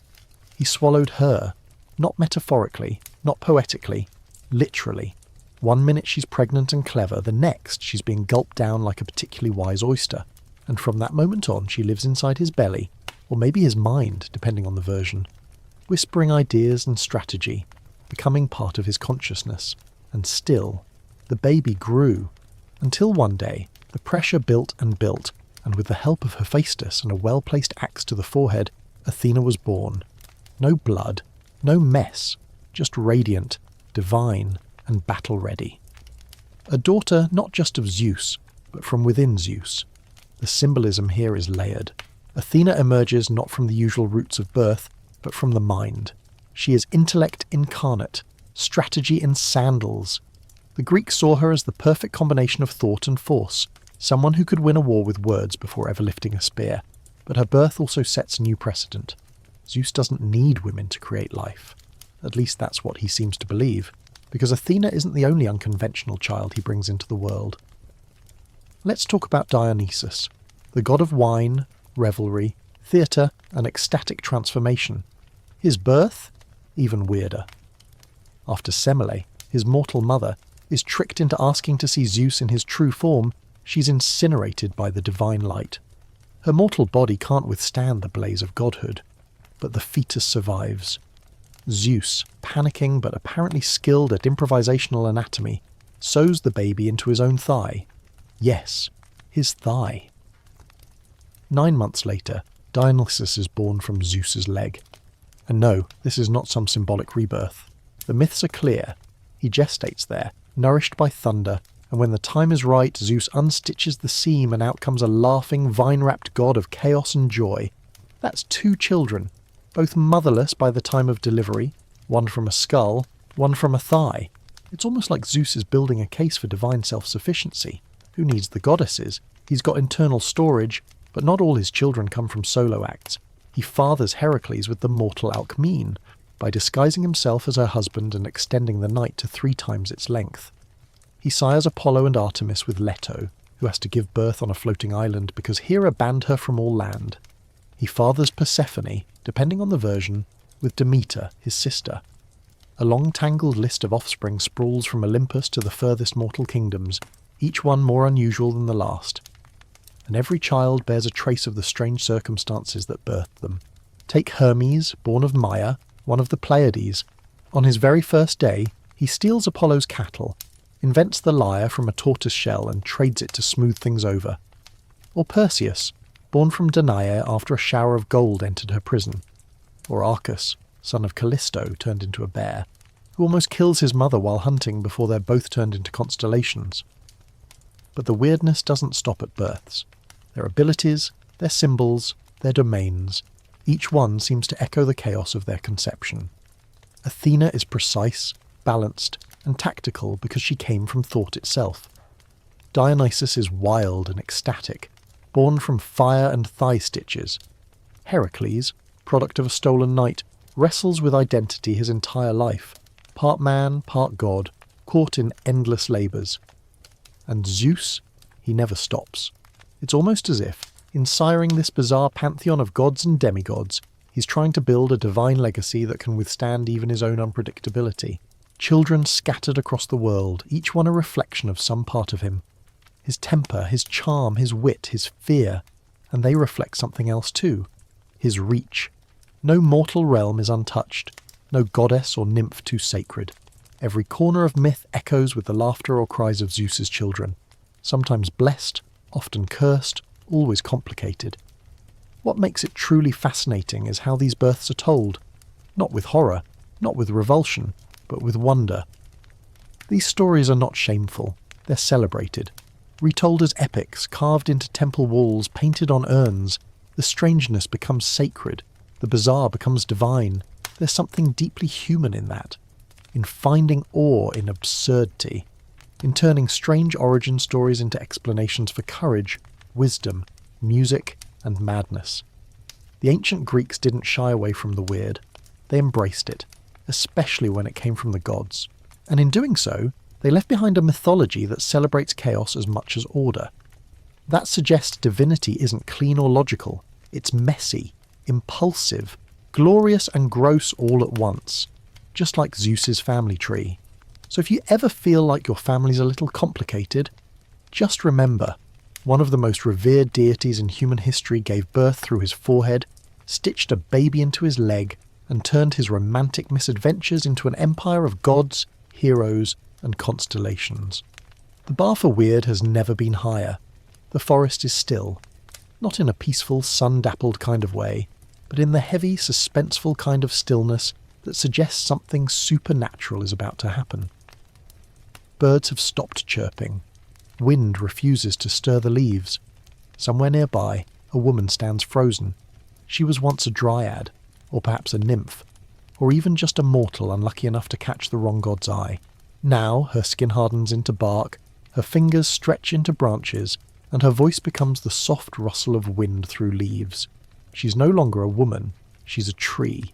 Another one of Zeus's exes, transformed for protection, or punishment. This fate, as bizarre as it sounds, is surprisingly common in Greek mythology. When you've been pursued by Zeus, you're almost guaranteed to sprout roots or feathers by the end of your story. Becoming a tree is like ancient myth's version of witness protection, except with more chlorophyll and less freedom. Take the case of Daphne. Now, strictly speaking, she was chased by Apollo, not Zeus, but the precedent applies. Pursued relentlessly, she prayed for escape, and the gods obliged by turning her into a laurel tree. The message was clear: better to lose your human form than your autonomy. And while Zeus didn't chase Daphne specifically, he sure left a trail of tree trunks in his wake. Let's look at a few of his more unfortunate conquests who wound up planted. There's Platanus, whose name literally means plain tree. In some rare fragments of myth, she was a mortal woman transformed into a tree by Zeus, not because she angered him, but because she dared to grieve too deeply for the fallen.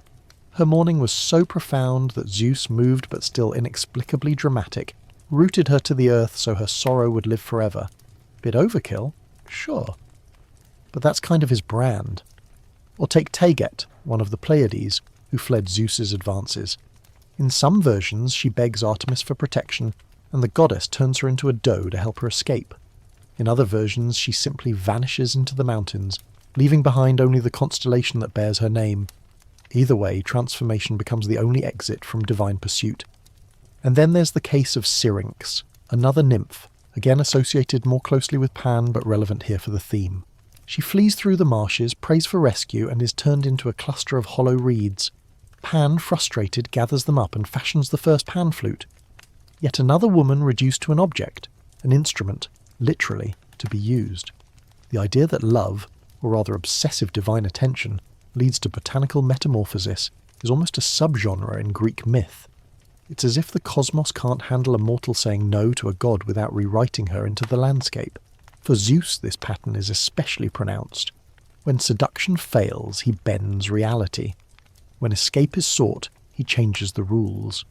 When consequences arise, he transforms the narrative, literally. And it's not just trees.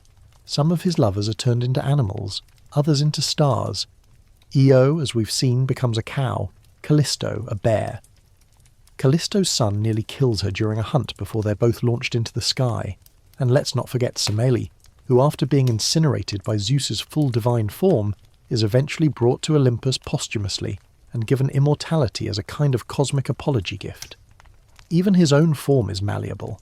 Zeus becomes animals, storms, mist, coins, and flames. He transforms not only others but himself, shifting through identities like an actor playing all roles in an increasingly surreal one-man show. The core theme? Control. Transformation in these stories is not whimsical. It's wielded. It's the ultimate act of divine manipulation. To turn someone into a tree, a star, or a stream is to dictate how they'll be remembered, and more importantly, how they'll be silenced. Because trees don't speak, stars don't testify, rivers don't write memoirs, but they do linger. The Greeks built shrines around ancient trees believed to be former nymphs. They whispered prayers to constellations. They dipped their hands into sacred springs and felt the presence of those who once walked as mortals. In that sense, transformation isn't always erasure, it's reframing. Still, for the women in these myths, it's a loss of voice, of form, of agency. Many of them don't get epilogues. They become part of the scenery, part of the myth's backdrop, not its plot. One fringe theory, passed along in dusty scrolls and late-night symposium debates, suggests that some of these transformations weren't curses at all, but acts of mercy by other gods. That Artemis, Athena, or even Gaia intervene to protect these women from Zeus's grasp. A tree might be rooted, yes, but also untouched, hidden, unreachable. It's a romantic interpretation, comforting even.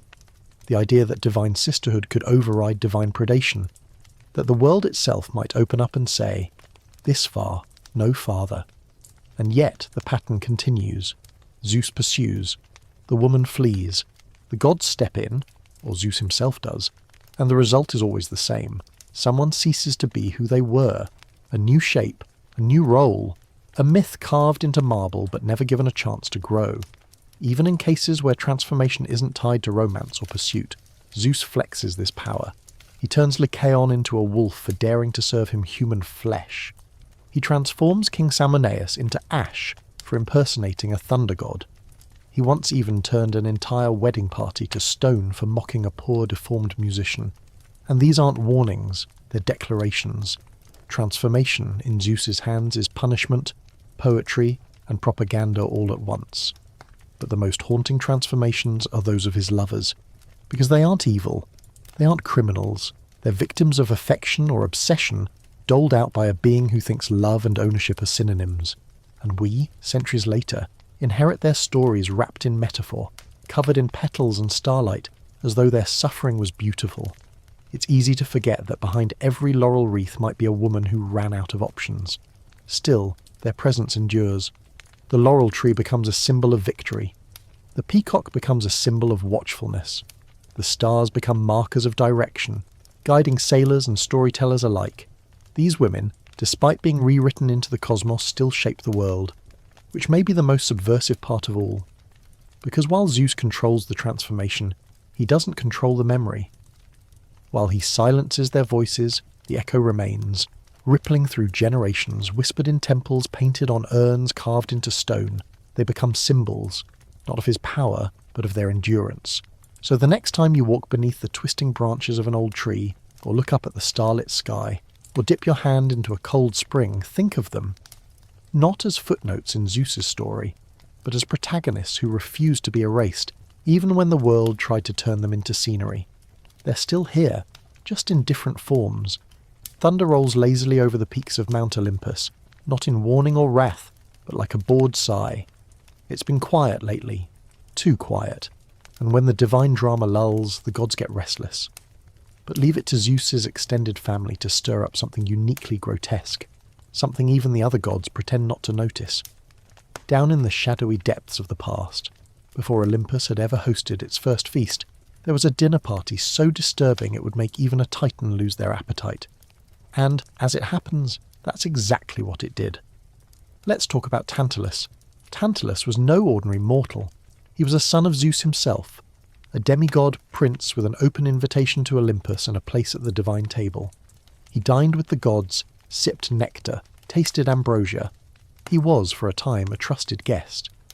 But like many who brushed too closely against Olympus's glow, he decided to test the limits. Tantalus wanted to see if the gods were truly omniscient, so in a moment of staggering hubris and culinary perversion, he did the unthinkable. He invited the gods to a banquet and served them his own son, yes, Pelops, a child, dismembered, cooked, and served on silver platters. Even for Greek myth, this was a jaw-dropper. The gods, sensing the trick, refused to eat, all except Demeter, distracted and grieving for Persephone, who absent-mindedly nibbled on a shoulder before realizing what she was chewing. Zeus's reaction, swift and cold.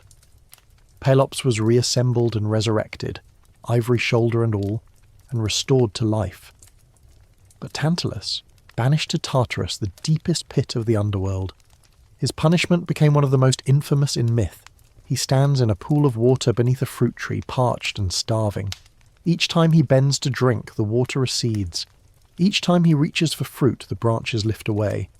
His name becomes a word, tantalize, to describe the torment of longing for something just out of reach. But why did Zeus, for all his own outrageous behaviour, draw the line here?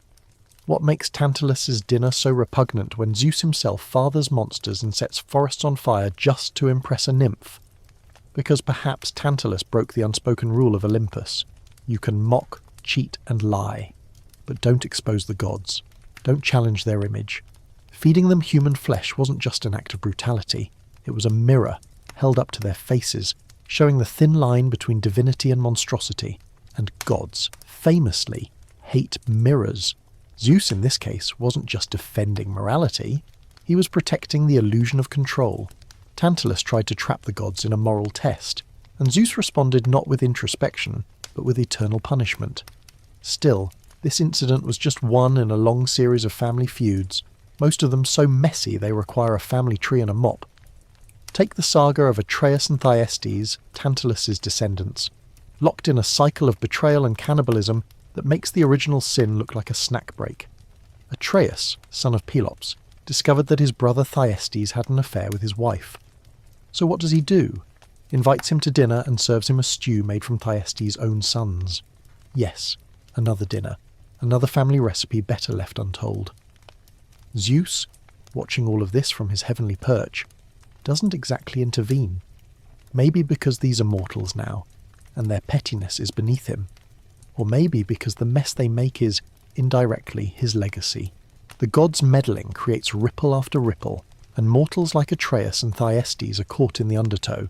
It becomes clear that divine blood doesn't dilute chaos, it concentrates it. And Zeus isn't exempt. His own siblings' squabbles are the stuff of legends. Poseidon, lord of the seas, is his brother in both power and temperament. They've clashed countless times, over kingdoms, over honours, over whose thunderstorm was louder. And Hades, he keeps mostly to himself, but the resentment simmers. He rules the underworld, by lottery some say, but it feels more like exile than inheritance. Then there's Hera, of course, more than a wife, a sister, a partner in power, and at times a political rival. The divine family functions less like a monarchy and more like a powder keg. Every feast, every marriage, every war begins with a snub or a slight, a stolen apple or a missed invitation, and this is what makes Olympus so very human. Yes, Zeus hurls lightning. Yes, he transforms into animals and grants prophecies through rustling oak leaves. But beneath the spectacle, these gods behave like an especially dramatic holiday dinner party. They argue, they lie, they plot revenge over the wrong salad dressing. Even their most sacred rituals revolve around food, feasts and offerings. Sacrifices made by mortals are carefully measured. The smell of burning fat rises to the heavens. Bones are wrapped in glistening folds of meat and offered on altars. It's not just about nutrition, it's communication, a culinary language between realms. But sometimes that language turns dark.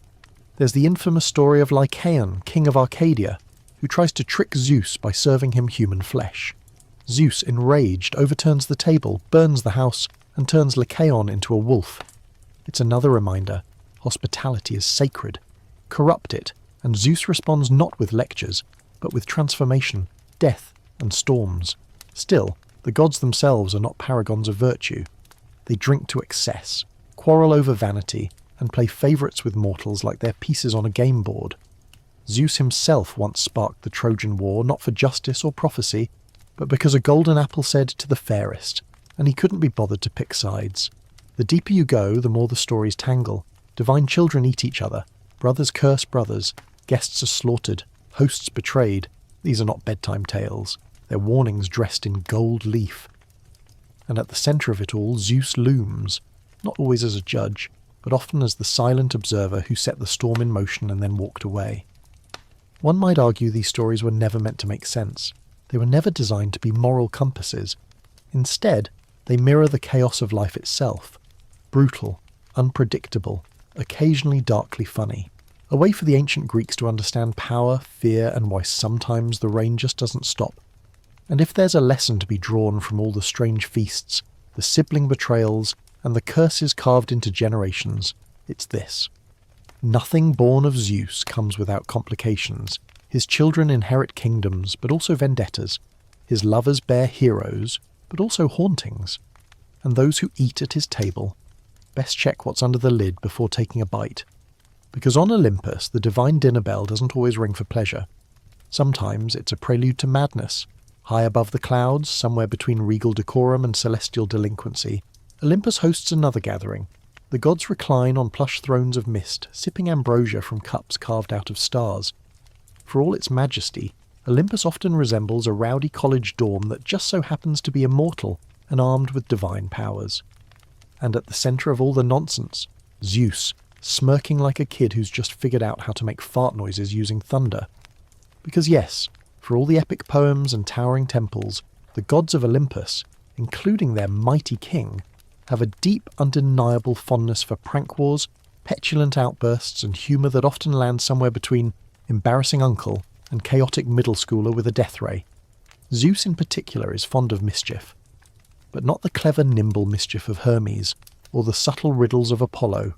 His humour? It's loud, it's blunt, and it usually ends with someone being transformed, humiliated, or at the very least suddenly bald. Take, for example, the time Zeus played an elaborate prank on Hera. Tired of her icy silence and slow-burn fury after yet another indiscretion, he staged a fake wedding. He spread a rumour that he was remarrying, a mortal this time, a younger and supposedly gentler bride. Hera, consumed with jealousy, and perhaps curiosity, stormed to the location, only to find a wooden statue dressed in bridal veils. Zeus burst out laughing. Hera, momentarily taken off guard, did too. For a moment, peace returned to Olympus, not because issues were resolved, but because the prank somehow worked. Of course, Hera remembered the slight later, she always does, but not all pranks were light-hearted. In the immortal circles, humour often toes the line between comedy and cruelty. A favourite target? Poor Hephaestus, the divine blacksmith. Born with a limp, or in some versions flung from Olympus by Hera or Zeus for being unbeautiful, Hephaestus became both the butt of jokes and the maker of vengeance. One of his most famous moments came when he discovered his wife, Aphrodite, having an affair with Ares. He forged an invisible net, fine as spider silk but unbreakable, and set it over their bed. The next time the lovers met, it snapped into place, trapping them in a passionate embrace, frozen mid-act. Then, in what must have been the most awkward, godly Zoom call of all time, Hephaestus summoned the entire pantheon to witness the affair. The other gods howled with laughter. Even Zeus reportedly chuckled, until Hera pointedly reminded him who he'd been caught with recently. Still, even in moments of cosmic comedy, the jokes are often barbed. Zeus doesn't prank to bond, he pranks to assert dominance. If he can make you look foolish, he's reminded everyone of his throne. Sometimes it's subtle, like nudging a mortal hero off course with a whispered false prophecy. Sometimes it's not, like turning a boastful king into an animal or letting someone think they're immortal for exactly 1 hour and then zap. And then there's the truly bizarre category of divine potty humour.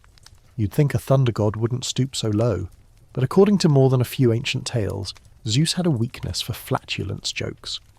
Once, while hiding from Typhon, the monstrous chaos entity born to end Olympus, Zeus transformed into an animal to blend in. The gods scattered, each becoming something ridiculous. Zeus? He picked a sheep.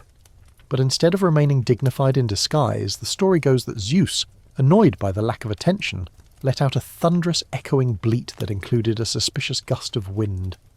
The sound reportedly sent a dozen satyrs running for cover, convinced a new god of storms had arrived.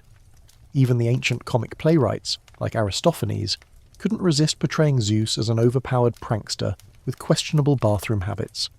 Some lines imply he once used a storm cloud as a personal restroom, resulting in an acid rain so potent it melted a shepherd's sandals.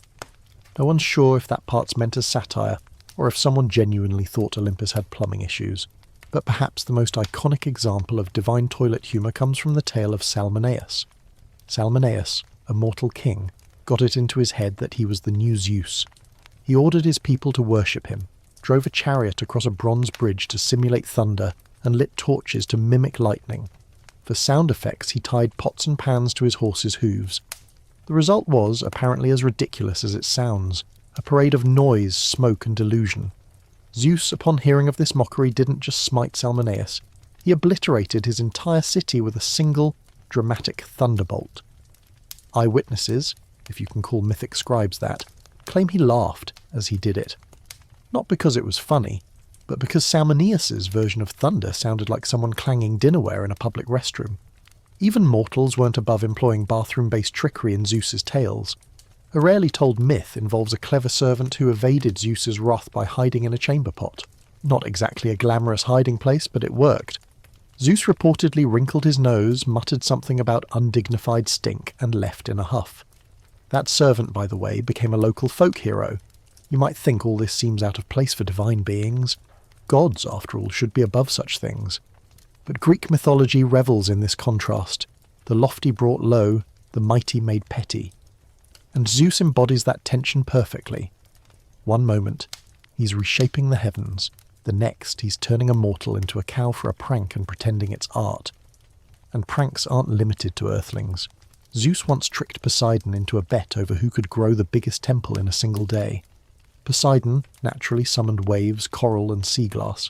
Zeus? He blinked once and a massive stone temple appeared, already filled with acolytes. Poseidon fumed. Zeus shrugged, grinning. "Should have read the fine print," he reportedly said. "I invented the sun." There's a method to this madness. Zeus uses humour as a release valve. When you're juggling storms, siblings, and a palace full of volatile personalities, sometimes the only way to stay sane is to mess with someone else's sanity. His humour is also a form of power, a reminder that no one is untouchable, not even the other gods.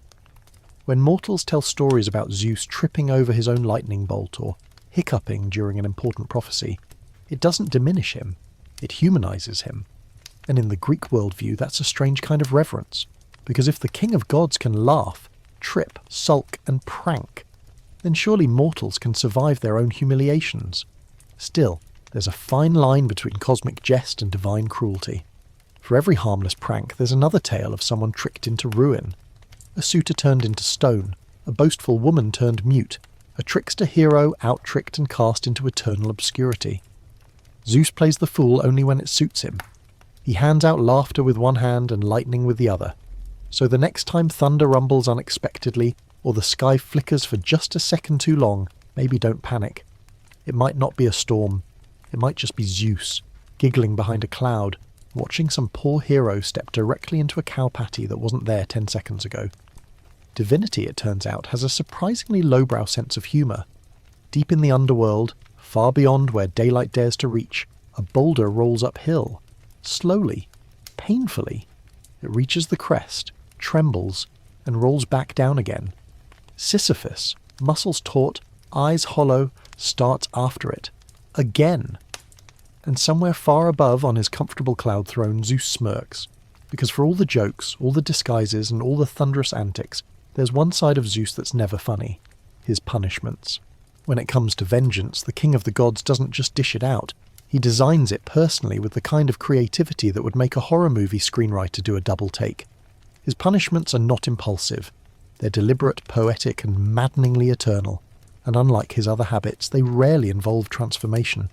Here, the goal isn't to erase someone, it's to let them suffer forever, often in ways that reflect their crimes with eerie symmetry. Take Sisyphus, a clever king, always scheming. He cheated death not once, but twice. The first time, he chained Thanatos to death in his own dungeon so no one could die. That caused a lot of issues. Battles froze mid-strike, the sick suffered endlessly, and the gods started getting cranky. Zeus eventually freed Thanatos, furious that a mere mortal had disrupted cosmic order. Then, after dying, Sisyphus tricked Persephone into letting him return to the living by claiming his funeral rites hadn't been performed properly. He escaped again. It was clever. Too clever. Zeus had enough. The punishment? Eternal labour. A rock. A hill. And a cycle that never ends. No escape, no rest, no satisfaction. Just effort and failure over and over. Historians still argue whether this myth was meant as a warning against hubris, a metaphor for existential futility, or just Zeus showing off his flair for poetic justice. Then there's Tantalus. Yes, he's back. Eternally thirsty and hungry, forever reaching for fruit and water that vanish at the last second. All because he dared to test the gods by feeding them human flesh. Zeus didn't just banish him, he designed a punishment where desire itself became the torment.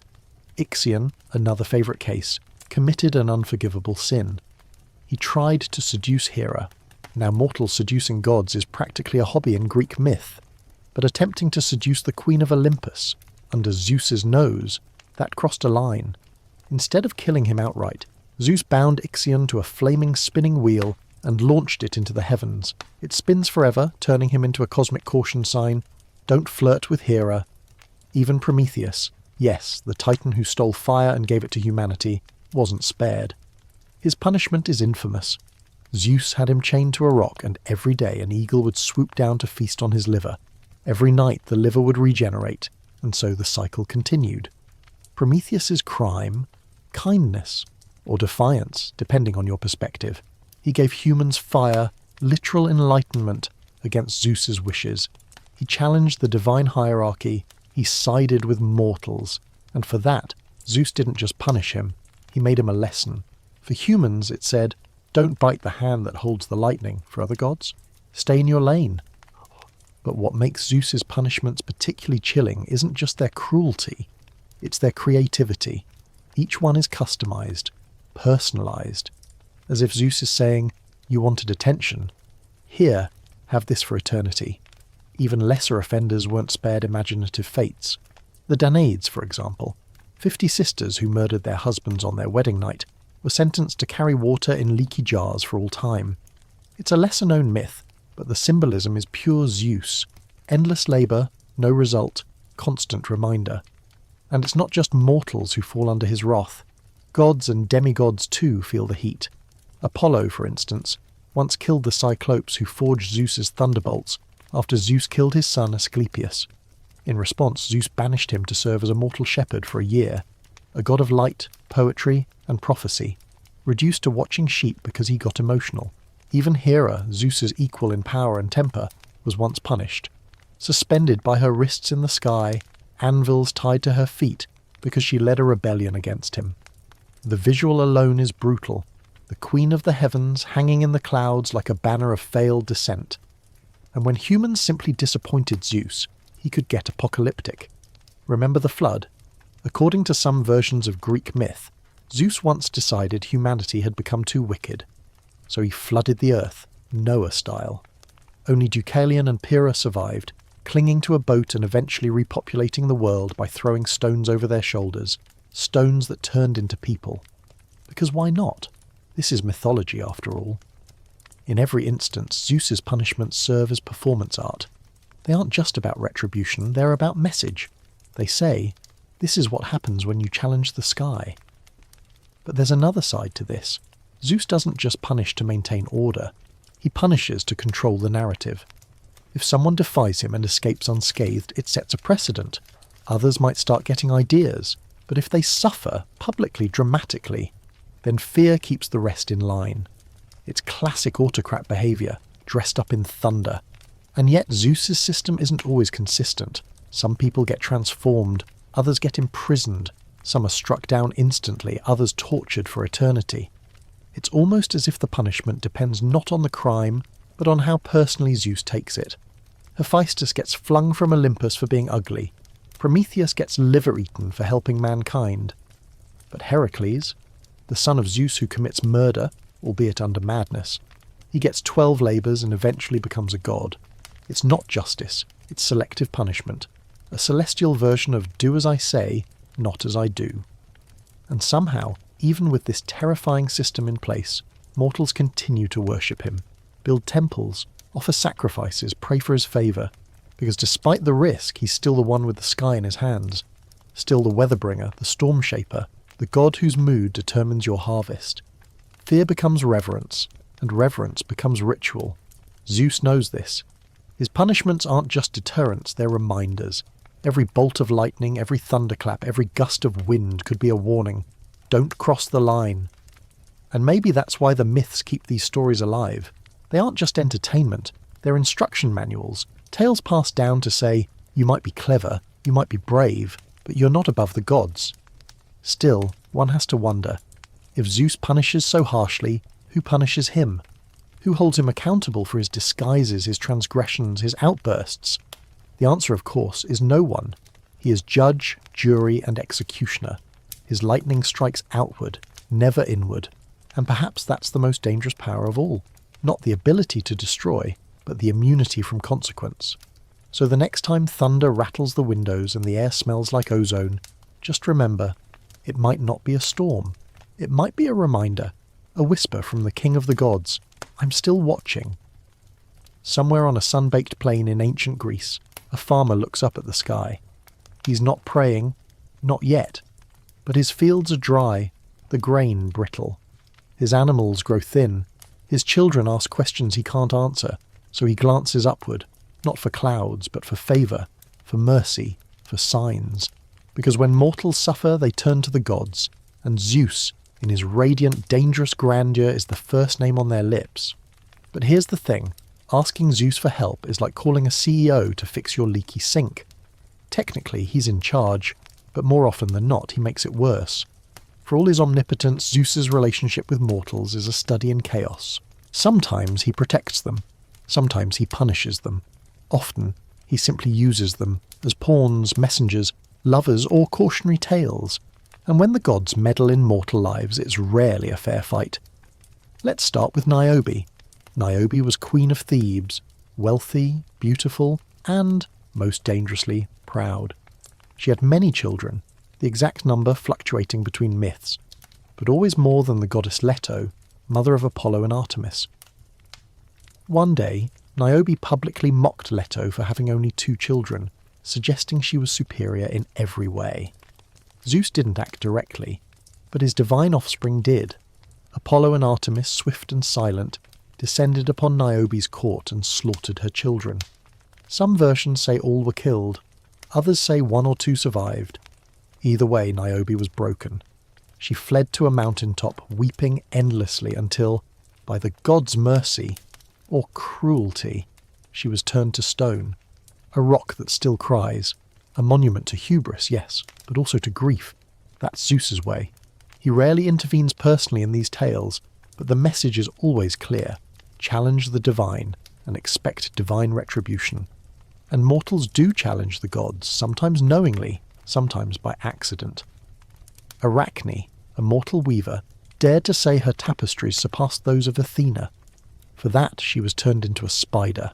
Not Zeus's handiwork, technically, but it happened under his rule, in a world shaped by his mood swings and moral inconsistencies. Then there's Semele. Again. This time it's worth revisiting her story through a mortal lens. She was a priestess, young, devout, and suddenly caught in Zeus's gaze. He pursued her, disguised himself as a mortal, whispered promises. She fell in love, but Hera, as always, stepped in. Disguised as an old woman, she sowed doubt. If he truly loves you, she said, ask him to show his real form. So Semele did, and Zeus, bound by oath, complied. The sight of him in full divine glory incinerated her. She died not from blasphemy, but from trust, from believing a god would keep her safe. And then there's the story of Actaeon, a mortal hunter. Actaeon stumbled upon Artemis bathing in a forest pool. It was an accident, but gods, especially Olympians, don't believe in accidents. She transformed him into a stag, and his own hunting dogs tore him apart. Zeus didn't stop it. Perhaps he didn't notice, or perhaps more chillingly he did, and decided not to interfere. For all his bluster and speeches about order, Zeus lets mortals suffer from the gods' whims with barely a flick of his wrist. Unless it's personal. When Paris, a Trojan prince, judged Aphrodite the fairest over Hera and Athena, it wasn't just a beauty pageant, it was a political spark. Zeus could have stopped it. He could have said, let's not destroy cities over vanity. Instead, he sat back and let it unfold. Or worse, orchestrated it from behind the scenes. Because the gods love stories, and Zeus loves watching them play out. Take the tale of Baucis and Philemon, 2 elderly mortals who welcomed Zeus and Hermes into their humble home when every other villager slammed their doors. They offered simple food, wine, kindness. In return, Zeus revealed his identity, spared them from a flood that wiped out their neighbours and granted them one wish. They chose to die at the same moment, and when the time came, they were transformed into intertwined trees. Sweet, right? Sure. But it also highlights how rare compassion from Zeus actually is. Most mortals get burned. These 2 got roots. Contrast that with Pentheus, king of Thebes. He mocked Dionysus, refused to recognise him as a god, spied on his followers during one of their ecstatic rites. For this, Dionysus, Zeus's own son, led him into the woods disguised as a woman and had him torn apart by frenzied maenads, including his own mother. Again, Zeus didn't interfere. His children, his whims, his rules. Even his gifts come with strings. He gave mortals fire, eventually after Prometheus did the hard work, but punished them with Pandora. She arrived with a box or jar and curiosity, and when she opened it, disease, pain, envy, and death spilled out. A gift wrapped in a curse, a solution tucked into a catastrophe. It's no wonder that many of Zeus's mortal lovers end up worse off than they began. Danae is locked in a tower, only to be visited by golden rain. Her son Perseus becomes a hero, but she spends much of her life isolated or in exile. Io is turned into a cow, Callisto into a bear, Europa is abducted by a bull, Semele, as we've seen, is burned, and mortals just accept this. Because what else can they do? Zeus is the sky, the storm, the weather that decides if your crops grow or die, if your ship sails or sinks, if your child lives or is struck down for naming a dog after the wrong constellation. So they build temples, offer sacrifices, tell stories to flatter his ego, not out of love, but fear. The kind of fear that becomes tradition, that shapes civilizations. Even when Zeus does something generous, there's an edge to it. He might protect a hero, but only if that hero's journey entertains him. He might bless a city, but only if their offerings smell just right. He might grant a prayer, but only to prove a point. And yet, for all this inconsistency, Zeus remains revered. Because mortals need someone to blame, someone to beg, someone to blame when the skies crack open and the earth trembles.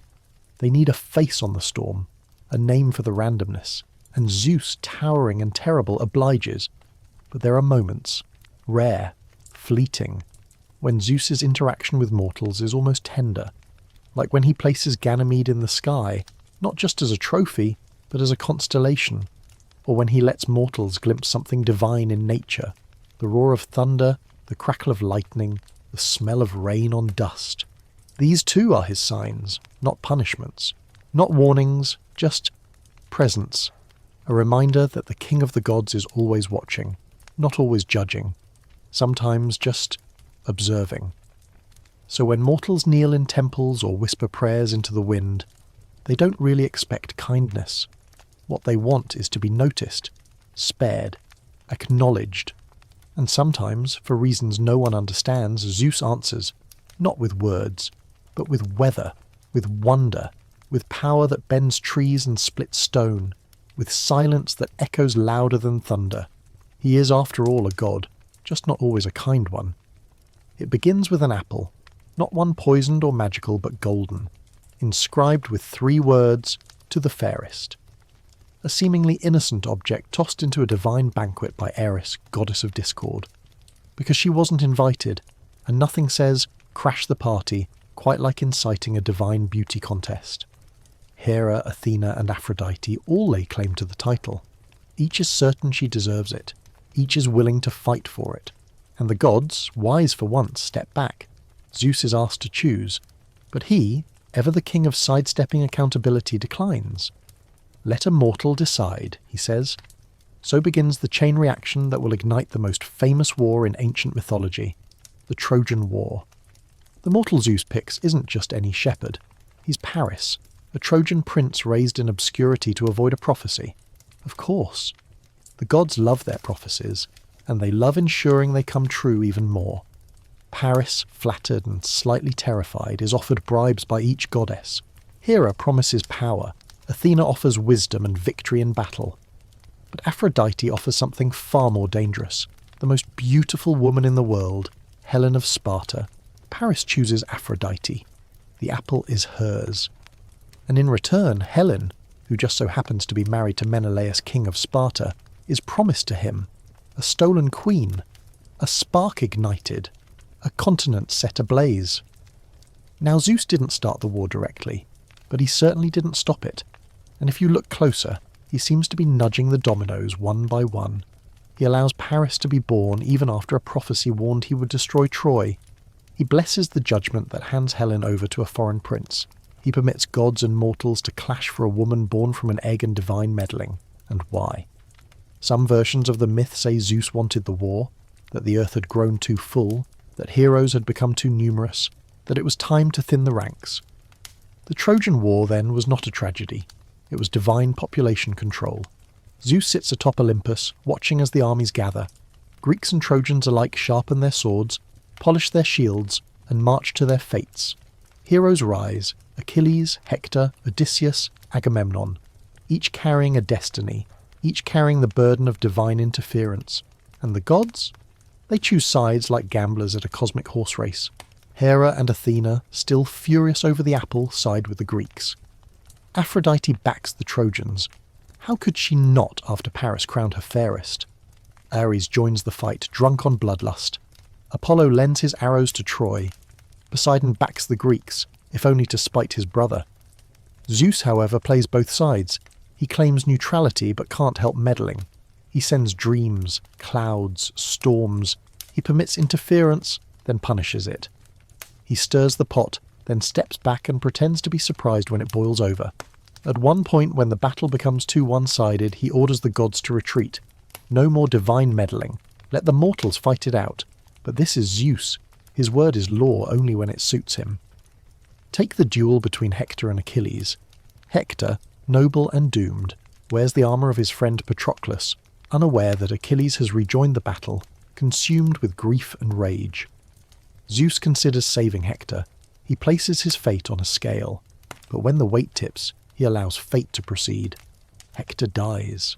Troy shudders, and when Achilles drags Hector's body around the walls of Troy, desecrating it, Zeus finally intervenes, not out of justice, but because even he has a line. He sends Thetis, Achilles' mother, to arrange the body's return, a divine act of damage control, but the war drags on. Deception and brutality mount, and eventually the Greeks concoct the trick of all tricks, the Trojan horse, a gift, a ruse, a wooden structure filled with soldiers. The Trojans, believing the war is over, bring it inside. That night, Troy burns. Zeus, silent, perhaps satisfied. Some versions say he allowed the fall of Troy because it was time. Others say he mourned it, as he mourns all things he permits to die. But the truth may be simpler. He watched. He let mortals tear each other apart in his name, for his drama, with his blessing. And the aftermath? Catastrophic. The Greek victors scatter. Cursed by gods they slighted in the process. Agamemnon returns home only to be murdered in his bathtub.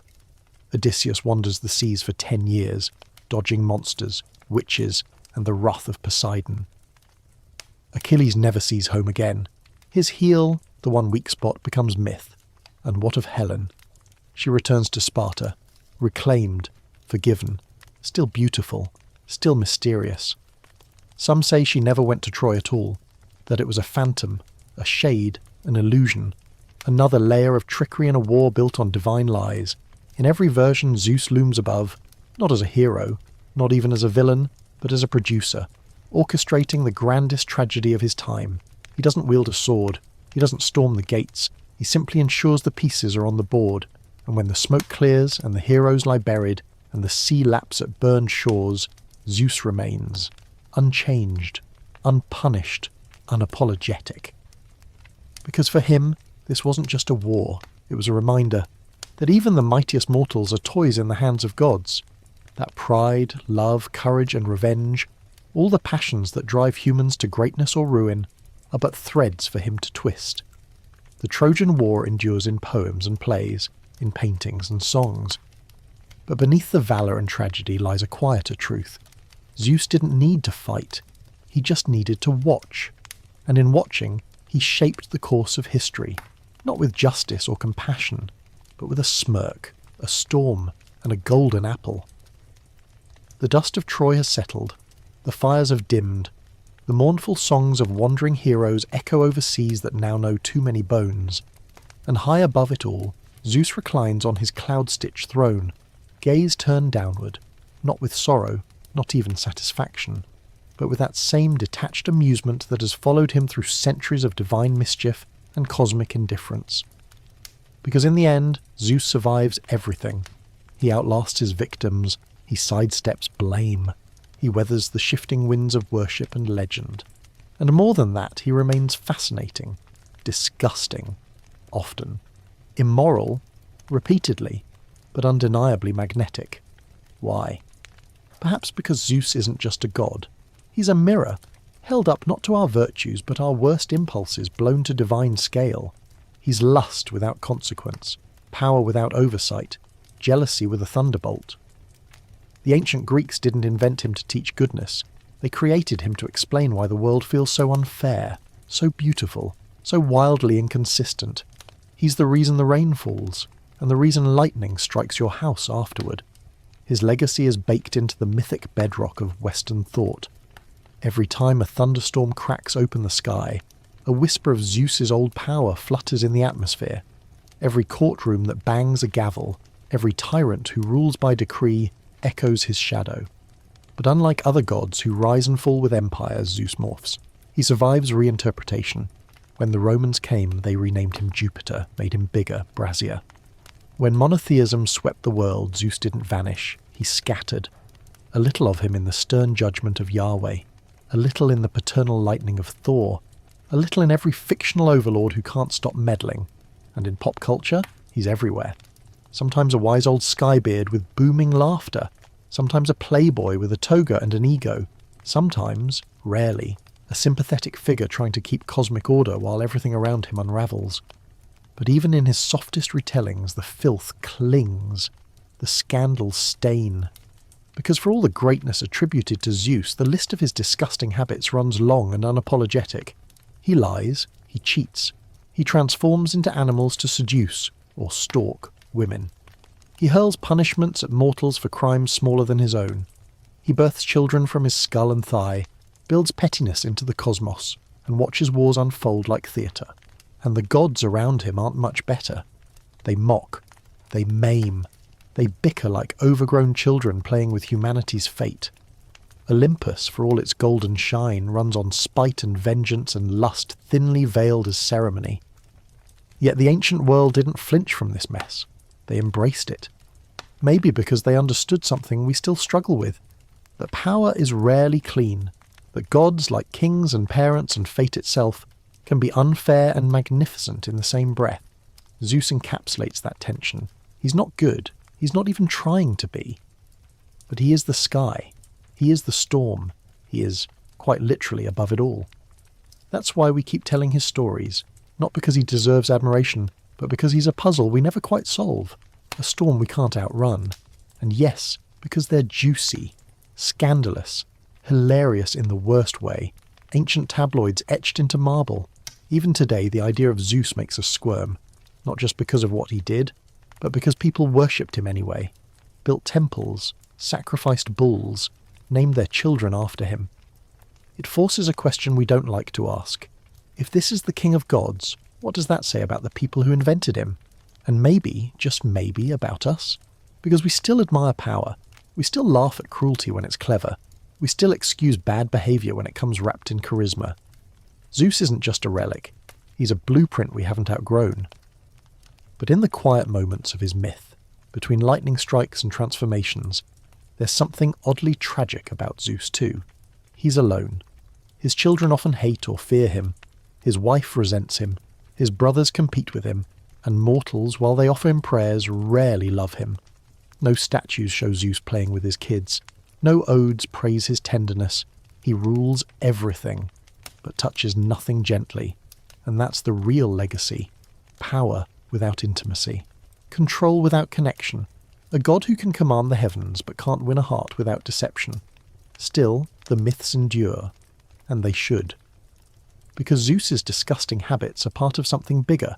A tangled, dazzling constellation of stories that tell us more about being human than they do about being divine. He is vanity, violence, humour, hypocrisy, all on display, all wrapped in lightning. So if you take one thing from this tale of thunder and mischief, make it this. The sky may belong to Zeus, but the story belongs to us, to the mortals who outwitted him, to the nymphs who escaped him, to the heroes who bore his blood but chose their own path, to the poets who turned his scandals into scripture. We remember him not because he was right, but because he was unforgettable, and in the end, maybe that's all any god ever really wants. So now, dear listener, as the last echoes of thunder roll quietly into the distance, let your mind gently drift away from Olympus's noisy throne room. Leave behind the marble columns and golden goblets, the eagle-feathered crowns and godly side-eyes. Let the storm clouds dissolve, let the air still. Close your eyes and picture the sky above you, vast, open, soft. Not the booming domain of Zeus, but a blanket of stars quietly humming in their ancient patterns. The kind of night where nothing needs explaining. No lightning, no trickery, just silence. Because for all his noise, Zeus can't reach you here. Not in this space between waking and dreaming. Not in this moment when your breath slows, and the only thunder is your own heartbeat winding down. The myths, strange as they are, were never meant to scare you.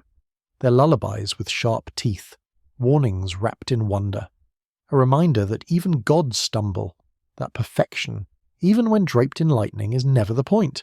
So rest now, brave dreamer. Let the wildness of Olympus fade behind a soft, slumbering curtain. Let the stories curl up beside you like friendly shadows. And if you dream of gods tonight, let them be quiet ones.